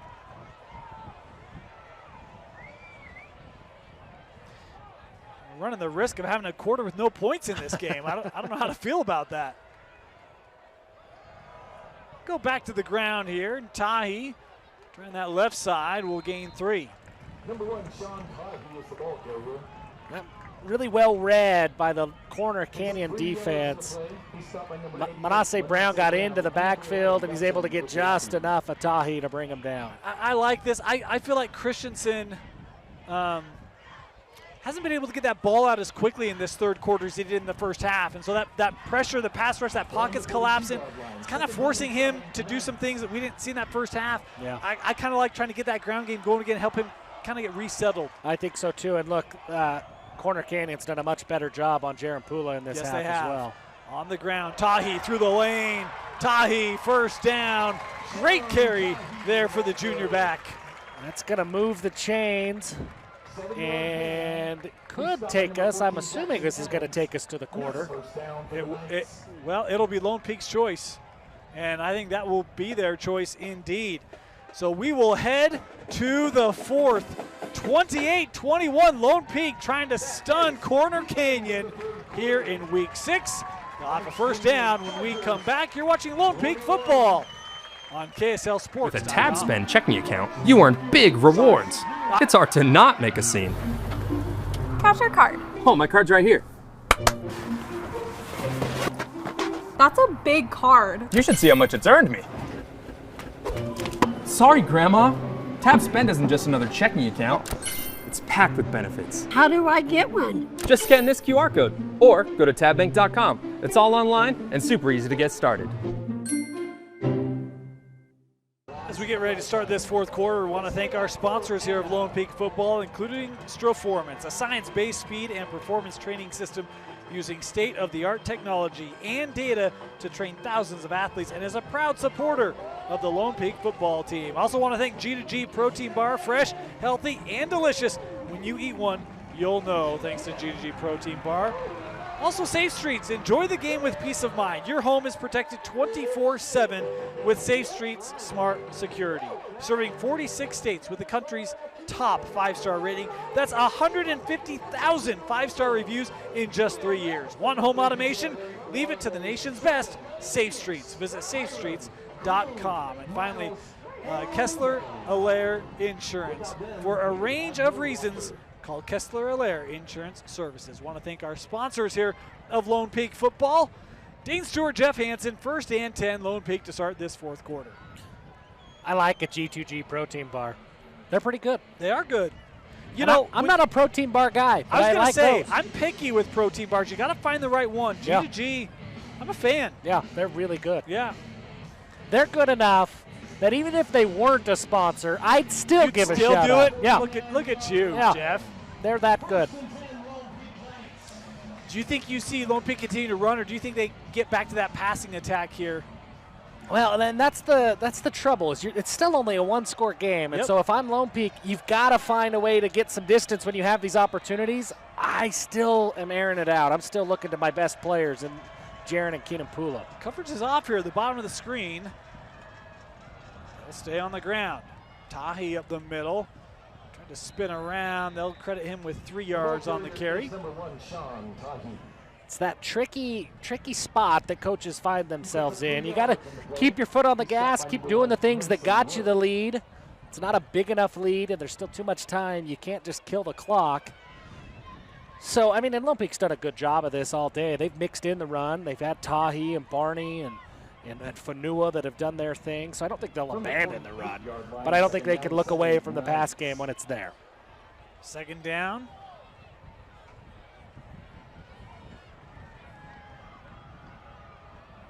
Christensen gonna look over the middle, incomplete.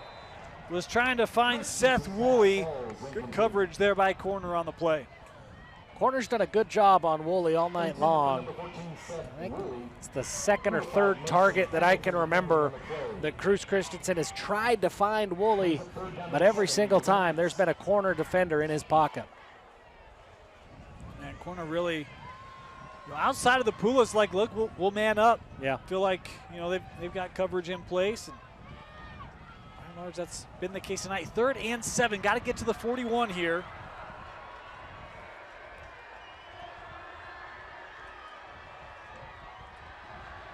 Over the middle, caught. Keenan Pula. There's a flag coming in here from the near side. I don't know, Jeff. I think they're going to get another offensive lineman that just leaked downfield. This will be the 3rd one tonight. Ineligible receiver downfield. Number 52 on the offense. 5-yard penalty. Replay 3rd down. That was Bot Mulitalo. It looked like he just got a yard ahead of himself. Boy, you get the conversion, and the penalty takes it away. We've seen a few penalties tonight for Lone Peak. Put them in some tough situations. This one's going to be really tough on a 3rd and 12. Yeah, this is tough. That's more than a 5-yard penalty, right? I mean, that's only going to be 5 in the books, but that's really a 25-yard penalty.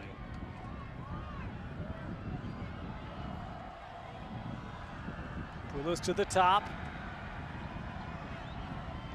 That one caught, gonna be just short. Boy, looking for Ledger Holmes. He made the grab. It's gonna be short by 2 yards. What do you do here, Jeff? Well, I think this makes the decision for Coach Brockbank, I think, a little bit easier. You've got to go for it. Yeah. With 4th and 2, you feel good with this running game with Tahi or Barney. Bring in one of those bigger backs. You run it here on 4th. It's 4th and 3. You run it here on 4th and 3. I like the run game here. Do you? I do. Which means they're going to pass. I'm not gonna lie. I'm kind of interested in like a in and out route for Jaron Pula, but we'll see. We'll see. Out. Jared caught. 1st down. This is why you're in your seat and I'm in my seat. Well, in fairness, I said like an in and out. That was just It's an kinda, out. just I'm a a fan little of out. burgers, right? My stomach's been a little upset, so I'm thinking other things on my mind right now. But yeah. But at the end of the day, I said run play. I wasn't even close. I didn't even get the and out. I was just wrong. well, This is it's why really when, just a guessing game. when we drive, you drive, I sit shotgun. I'm the passenger princess on this ride. 1st down. Back to the ground game. Here's Barney. Running. Still on his feet. I thought he went down just near the line of scrimmage, but Tate kept going. Picks up 7. He just kind of popped out of the pile there and was able to go for 3 or 4 more yards. 6-yard gain. I'm not going to lie. 2nd and 3, I'd be really tempted to take a shot here. 2nd and 4, I'd still be tempted. A little premature fireworks on the south end. Yeah, I'm trying to. Why are we shooting fireworks on September 19th? Because it's September 19th, Jeff. Good. Fair enough. 2nd down.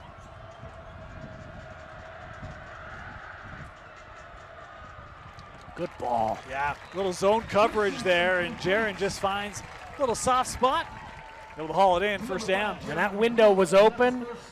That's going to look like just a casual gain of 5, but the arm strength it takes to get that ball in that window. It was open. It was not going to be open for very long in that zone coverage. Cruz Christensen does a great job planting his feet and driving into that throw to find Pula. Here's the other thing. I mean, I made the comment a few minutes ago. Felt like down the field wasn't as open. Pass rush was getting that ball's coming out quick for Christensen. It's shorter routes, quick reads. Yep. Make the throw. First down. Barney, little cutback.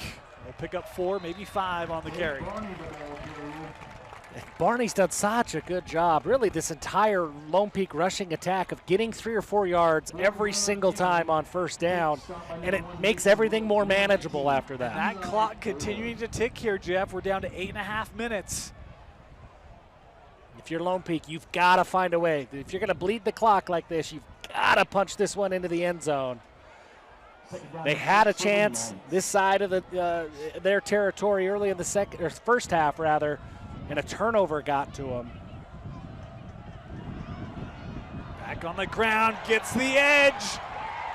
Tate Barney still on his feet, now out at the 15. First down, Lone Peak. Good vision by Tate Barney on that run. It's a design run to go up the middle. He sees he's got the outside. He makes the cutback. He gets to the edge and he moves the chains. And the clock continues to tick. You know, we mentioned the all-time record between these two. Corner Canyon 8-3 against Lone Peak all-time. Lone Peak 3-8. If I recall, I think if Lone Peak were to win today, they'd move to 4-8. That would be the most wins a program has against Corner Canyon. Wow. 4. That's crazy. That's crazy. Left side carry. Tahi inside the 10 to the 9. Great job, the Lone Peak offensive line on that play. That was beautifully blocked. You had Bot Mulitalo from the tackle spot sealing the edge. The guard stepped up, got to the second level. Really big hole for Tahi to run through. Second down. Remember they ran a little bootleg on the south end back in the first half. I don't know, Jeff. I kind of like that. It could be there. These last few carries, they're getting 5-6 yards a pop. You might just stick with the ground game.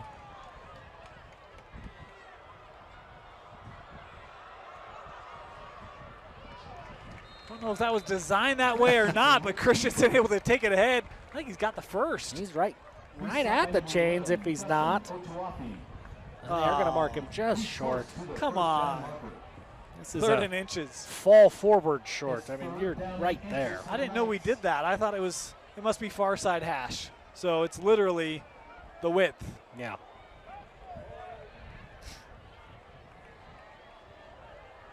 Nearing the midway point of this fourth quarter. 2-possession lead at this point would be huge for Lone Peak.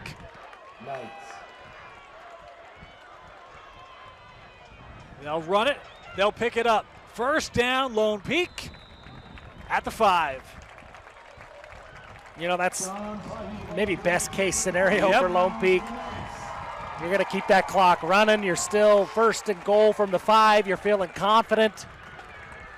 And you can see, I mean, they are in no hurry to get on the ball and get to the line of scrimmage. I mean, the other thing is Corner has gone almost 24 game time minutes without scoring. Wow. They'll run. Tahi picking up a couple. They scored with 4:52 left in the second quarter, Corner did. I mean, crazy. Crazy. Possession. Yeah. And then their 2 possessions, I think only 2 possessions since that point. Yeah. Stop and stop. Yeah. Wow. It's been impressive from Lone Peak tonight. On both sides of the ball. Yes. The defense has played exceptionally well, forcing turnovers. And this offensive line, they've done really, really good work.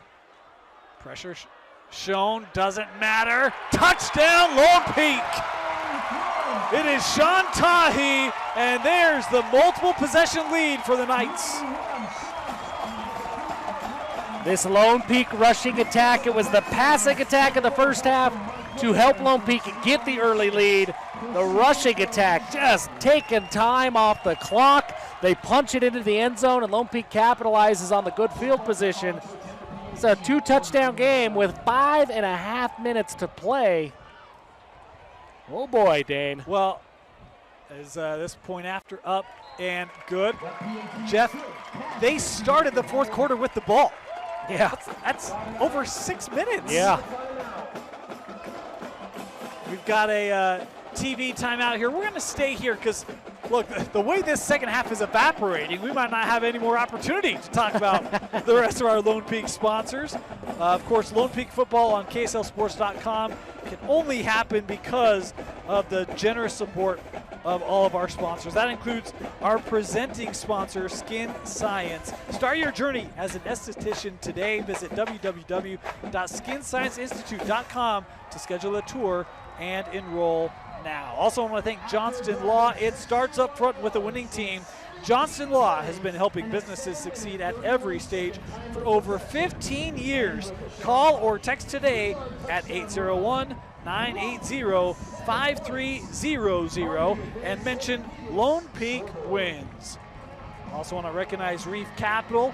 Expect the best at Reef Capital. And PKJ Design Group, landscape architects and planners, quality, innovative, and environmental design. You can find it at PKJ Design Group. Well, Jeff, okay, here's a moment of transparency. We'll peel the curtain back. Okay. I'm surprised. I'm surprised how this game has played out. Are you? I am very surprised. In the spirit of candor, Yeah. we talked before the game and we said, hey, you know, the Corners had some really good teams. Could this be the best corner team? And both of us. We both said yes. And I still think that's true. This is a very good corner team. I'm super impressed with Lone Peak because this does not feel like Corner is beating themselves in this game. Lone Peak is taking it to Corner Canyon. This is a top 15 team nationally in Corner Canyon. Lone Peak is ranked, I think, 61st coming into this one. Obviously, that Gorman game did not help them in terms of a national ranking. But you look at what Gorman did and then what they're doing tonight, and it's like, oh, man. Yeah. Okay. Yeah. Now, and even that Gorman game, that kind of got away for some, extracurriculars and things like that. Lone Peak started in the second half to look a whole lot better. They started to mount a bit of a comeback. This one fielded back at the 1, return up the middle here for Corner. And they'll start at the 25-yard line. So, look, 5:23 left. We've seen them run the ball extremely effective. Do you think they really do go through the air here? Well, I think you're almost at that point in the game that you have to. Now, Corner can run. Weston Briggs can run. So it would be really hard to go away from that. But you're at the spot. We're down 2 scores with the way that Lone Peak has run the ball. If they get that ball back, I don't know that you're getting it back if you're Corner. So you kind of have to preserve as much clock as you can. And look, Helam and Kasuga, we talk about Jaron Pulo, hey, go to your best guy. Helam and Kasuga is the best guy that Corner has. I would put the ball in his hands and feel really confident. They will on first down. Kasuga gonna try to run this, and that pocket collapse. Just surges ahead for as much as he could. He'll get a yard, but boy, that was Maunga back in there causing the disruption. Man, we called Tavita Maunga's name on the opening kickoff, and it seems like every time we've called it since, he's had huge plays. Big play to get not quite a sack, but a big play there. They'll bring pressure with Maunga again. That one intercepted! Oh, what a play! Maybe the one that seals it for Lone Peak. What a break on the ball made by Tony Grimmer, who's been a monster tonight, but maybe the play of the game for Lone Peak. This second half has been the Tony Grimmer half, and he caps it off with a huge interception there. What a great play. The closing speed from Grimmer to read that and to get into the passing lane as quick as he did. Kasuga's got a cannon. Yes. And Grimmer was able to step in front. That takes elite level speed. And I thought it looked like the receiver had a step on him. Yeah. Like, that's a heck of a job using the angle there by Grimmer to cut it off. and making the diving stop. My goodness. 4:53 left, and it's first down Lone Peak, leading by 14. Run, run, run. Fanua will start and gain 6. Man, that play by Tony Grimmer is absolutely huge. That, I think, Dane, I don't want to speak for you, but I feel pretty confident in saying that's a helmet sticker-worthy play. I knew where you were going. My goodness. I knew where you were going. And again, you think about some of the tackles he had in this second half, right? I mean, he's been a monster defensively. He has. Man. We talked about Kasuga coming into this game. He didn't have an interception coming in. Was that 2 or 3? 3. And 3 then the interceptions. Fumble. I mean, Lone Peak has been, they have got to Kasuga. 4 turnovers for Lone Peak today. And they've also had 2 or 3 punts. Again, I mean, Lone Peak defensively, they've had a great game plan. First down here on the carry. We'll keep that clock running. Fanua, man, showed off the quick feet. He cuts back, finds his lane. That was a great run by Fanua. Well, you're at the spot now, Dane, that these Lone Peak fans, they can feel it. Some of the corner fans can as well. You're starting to see that side empty out a little bit. This is I mean, it's a new press box. It's pretty sturdy. But I think if Lone Peak pulls this off, which they're trending towards, we're going to see if we make it. This side of the stadium is going to go crazy. I think we'll be okay. I know, but come on. First down. Let me have this. Fanua, not a lot of room to work. Still able to find a couple yards, man. Number 26, Isaac Fanua shoots ahead. Picks up 2 I mean, yards. you know, the students have multiple fence lines they have to cross to have any, you know, I just don't know. I don't know, Jeff. I don't know the likelihood of any ruckus tonight.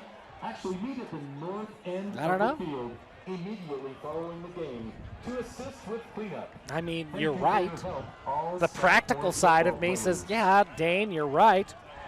But the impractical side of me says, you're about to beat Corner Canyon. It's a nationally ranked team.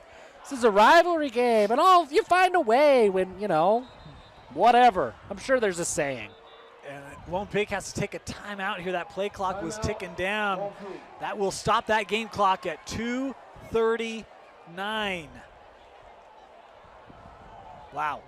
Media timeout. We'll step aside. We'll be back. Lone Peak will have it second down as they are 2.5 away from upsetting the top-ranked team, Corner Canyon. Auto Plaza is a proud sponsor of Lone Peak football, where you can find the best deals on the best cars, trucks, and SUVs with their legendary $3,500 rebate. Check out National Auto Plaza. I mean, we talk about trucks. You can talk about this offensive line for Lone Peak. They've been great tonight. Yeah, they've been fantastic. The running backs are the ones who are going to get the credits in the credit in the box score. But really, the entire offensive line, from tackle to tackle, they have had a fantastic game. It'll be 2nd and 7. 2.5 to go here in the fourth. And Hudson Towing. Thank you to our great sponsors. This would be back-to-back. We talk about Second down and 8. the last, Lone Peak what was Knights. that note? Yeah, the 8th game in 5 years. Yeah. And this would be the 4th win for Lone Peak. So they will have been 500 against Corner Canyon in the last 5 years. It's impressive. It is. Not a lot. Well, no one can say that. No. A run here will be bottled up, and Corner will take their first time out. Number 26, Isaac Fanua. And look, the students there, they know what's, Jeff, they're not going to let 2 fences stall. They're working through the first one now. Where there's a will, there's a way. Oh, man. So, Jeff, how big is this game for the state and for this region? Well, it's big. For the region, I mean, for the state, I think everybody in the state has been looking at Region 3 all year long. And we've said, hey, I think Corner's the favorite in this region, but anybody can beat Corner on any given Friday. So I don't think that the result of, hey, Corner lost in a region game is going to be overly surprising. But I think as people dig into how this game played out, that will be surprising. Is there another team who can do what Lone Peak did tonight? I don't know. I look at the way that Jaron Pula was such a difference maker. He really helped Lone Peak in this first half. The way that he was able to get behind defenses and make big plays. But in the second half, it's been the running game. You know, if you look at Corner Canyon, maybe if there's one weakness on that defense, they don't have that big nose tackle that they used to have. So maybe a big offensive line like Skyridge or Lehigh could do that. Second down here. Big burst here. Tahi's got the first down for Lone Peak. And look, that'll be a question next week. Corner will have to take on Skyridge. So, and in this region, it doesn't get any easier. Lone Peak, they just have to deal with their biggest rival, American Fork. Every single week, it's going to be a lot of fun in Region 3. There was a great game yesterday between Skyridge and Lehigh. Came down to the wire. Yeah, Skyridge came back in that one. So Skyridge, Lone Peak going to be sitting atop this region by themselves after the first week. The one thing that this result will do is Lehigh and Skyridge, American Fork, their ears are going to perk up. And okay, we got a shot. Let's do this. First and goal for the Knights. Tahi makes the first man miss, but has to take a couple yards here. And Corner will take their second timeout.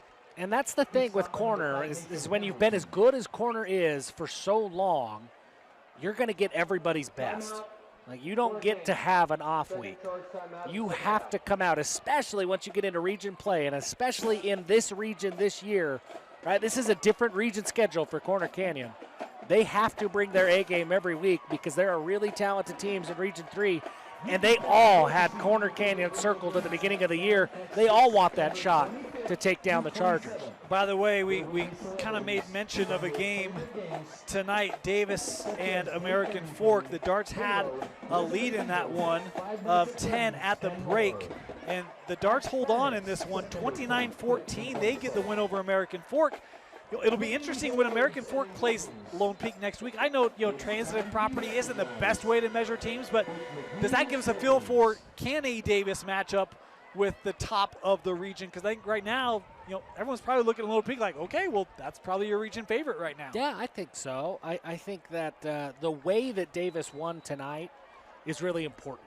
I mean, for them, their defense to come down to American Fork and to play this well, to hold American Fork, a really good offense, to 15 points, I think that's big for Davis. It's going to give them a jolt of confidence. Second down,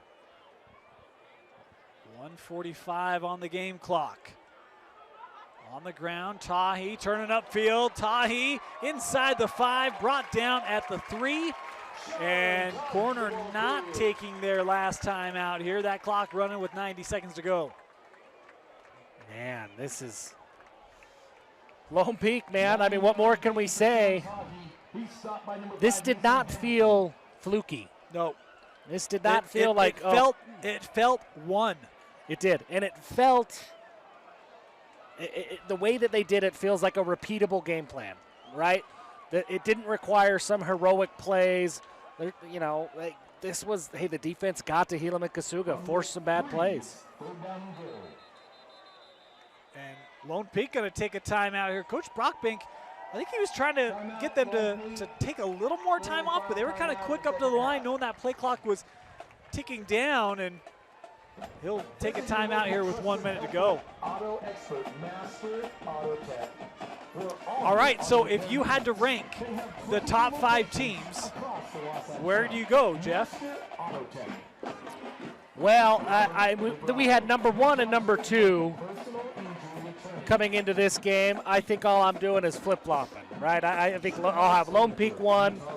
The results on the field have to matter. So I'm putting Lone Peak at 1, Corner at 2. You leave Skyridge at 3 after beating Lehigh? I'm putting Skyridge at 3. That's a great win against Lehigh. And the way that Lehigh has been playing, I'm sneaking Davis in at 4, and then Lehigh at 5 in 6A.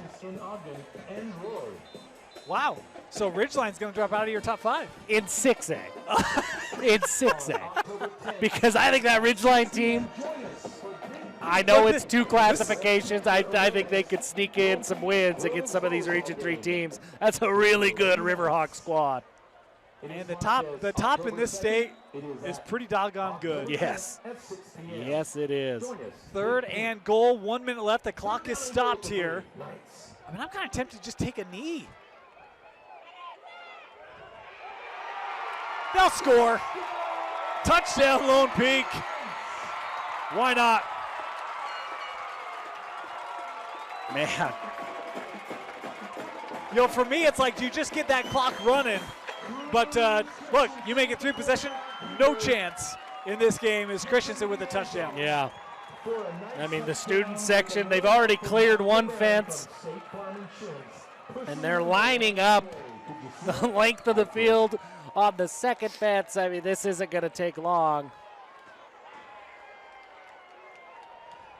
We've seen this happen to corner before, and when corner drops a regular season game, they tend to recalibrate pretty quickly. Yes, they do. I think the thing that's different for me, and I'm going to go look, I don't remember corner losing like this in terms of the score. Yeah. In state. It's been a long time. Yeah. And again, the last time corner scored, 4:52 in the second quarter. They've not scored in a half.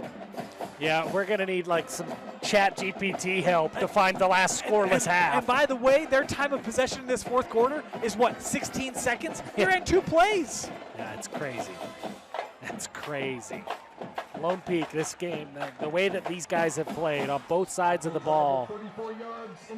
In the tale of 2 halves, too. No kidding. I mean, it was big play, passing game, first half, and then, hey, we got a lead. We are just going to bleed this clock with that running game. And they've done both so well. Yeah.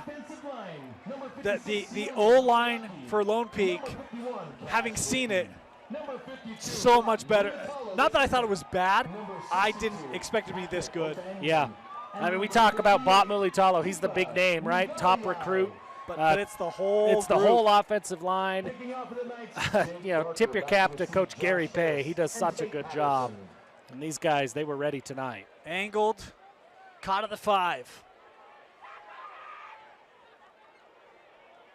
Nice little shimmy and shake there, brought down to the 29. 48 seconds away as Corner will bring that offense out here once again.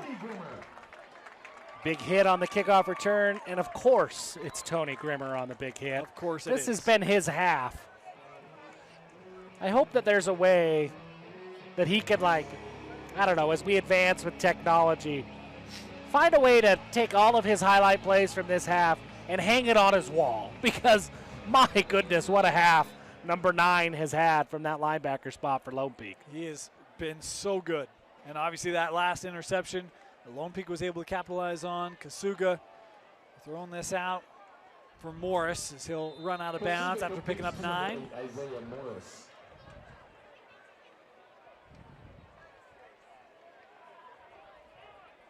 The other thing too, Lone Peak really hasn't had to bring pressure tonight. They've really kind of played a much more kind of, I don't want to say relaxed, but it hasn't been a bunch of intense pressures. It's really been 3-4 man rushes, and it's still been effective. Yeah, it's been really good. The down linemen are getting home. And really, the linebackers in the secondary, they've just been so aggressive. They've had great coverage. Making big plays. I mean, 3 interceptions for Helam and Kasuga. That doesn't happen. It doesn't happen. Yeah, it does not happen. Keeping his eyes downfield, going to look across the middle. That one caught. Nice catch there by Lucas Jackson. That's the first down. Lucas Jackson. It's a first down for the Chargers. Corner will take their last timeout. Timeout. Corner Canyon. Lone Peak students. Final timeout. Jeff, I've asked you a lot of questions tonight. Remember, do not enter the field. I don't have any left. You got any for me? No, I don't think I do. Hey, you're putting me on the spot here. Well, Normally, you get me to be a little dumbfounded like this by asking me a question. all right, here we go. Local leads, Jeff. You come down to Lone Peak. What's your choice? That's a great question, because I am a Northern Utah guy. You are? And so when I come down south, it's things like JCWs. Like, Yeah. I don't get JCWs up north. Oh, I've never even thought of that. Yeah, I don't have it. South Okay. Jordan's the closest one. So, it's not like a deep cut. Everybody around here knows JCWs, but I look forward to it. Yeah, I miss Training Table. That's the closest that you can get. really. Yeah. You Remember know- that one time they lied to us and Training Table said they were coming back, and yeah, here we are. One time. Yeah, and a whole website and everything. First down. Kasuga over the middle. That caught. You see the stretch and reach there. Still on his feet. Meza going to get out of bounds inside the 20. We'll stop the clock with 23 seconds left. I like JCWs. I think that's a great call. When Dustin and I first started 20 years ago, after a game, it was not rare for us to go to a training table. Yeah, the good old days. Yeah. Pick up the phone, Yep. order your food. Yep. The fry sauce there was super the dipping good. sauce, get some cheese fries. Yeah, yep. It was great. It was good. It Very was good. great. So corner just like that, back in the red zone. And a 1st and 10 here at the 15. Intercepted. Number 4 on the night, thrown by Kasuga. That is read like a book. Toa Tanuvasa with the pick, and that will do it. Toa Tanuvasa with his 2nd pick of the night. Once again, just reading the eyes of Kasuga. This Lone Peak defense forces Helaman Kasuga into 5 turnovers. My goodness. I mean, I don't know the last time I've seen, not even corner, a Coach Care team have 5 turnovers. And none of them were cheapies. Like these were all. Well, yeah, yes, I agree with you. The one where the quarterback, Kasuga's arm gets kind of hit as he's thrown, that's one where it's like, it's not a cheapie, it's hard work by the defensive front. But there's one where it's like, that's not really nobody's fault. It's an atypical interception. It's a good defensive play. Great defensive play to force it as they'll take a knee here, and that will do it. Final seconds coming off. Students going to rush the field. Lone Peak has done it. They hand Corner Canyon their first loss of the year, 42-21 Knights. Jeff, your final thoughts and solidify our player of the game. Yeah, just really, really impressed with the way that this Lone Peak offensive line played. Really impressed with Cruz Christensen, but really impressed with the Lone Peak defense in the second half. For me, it's Tony Grimmer gets the player of the game sealing interception, and the way that he played.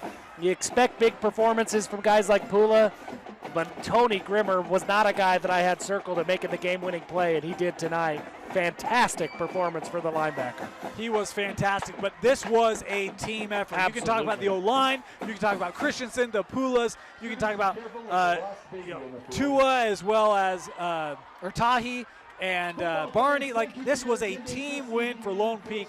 They were the better team tonight, but Grimmer was an absolute stud. He gets a helmet sticker, and we'll make sure, we'll make sure to take care of that. We'll make sure. Your final score, Lone Peak does it, 42-21 over Corner Canyon. For our entire crew here, we ran some new stuff for you tonight. We hope you enjoyed it. It was an absolute blast, a great game, and for back-to-back years, Lone Peak defeats Corner Canyon.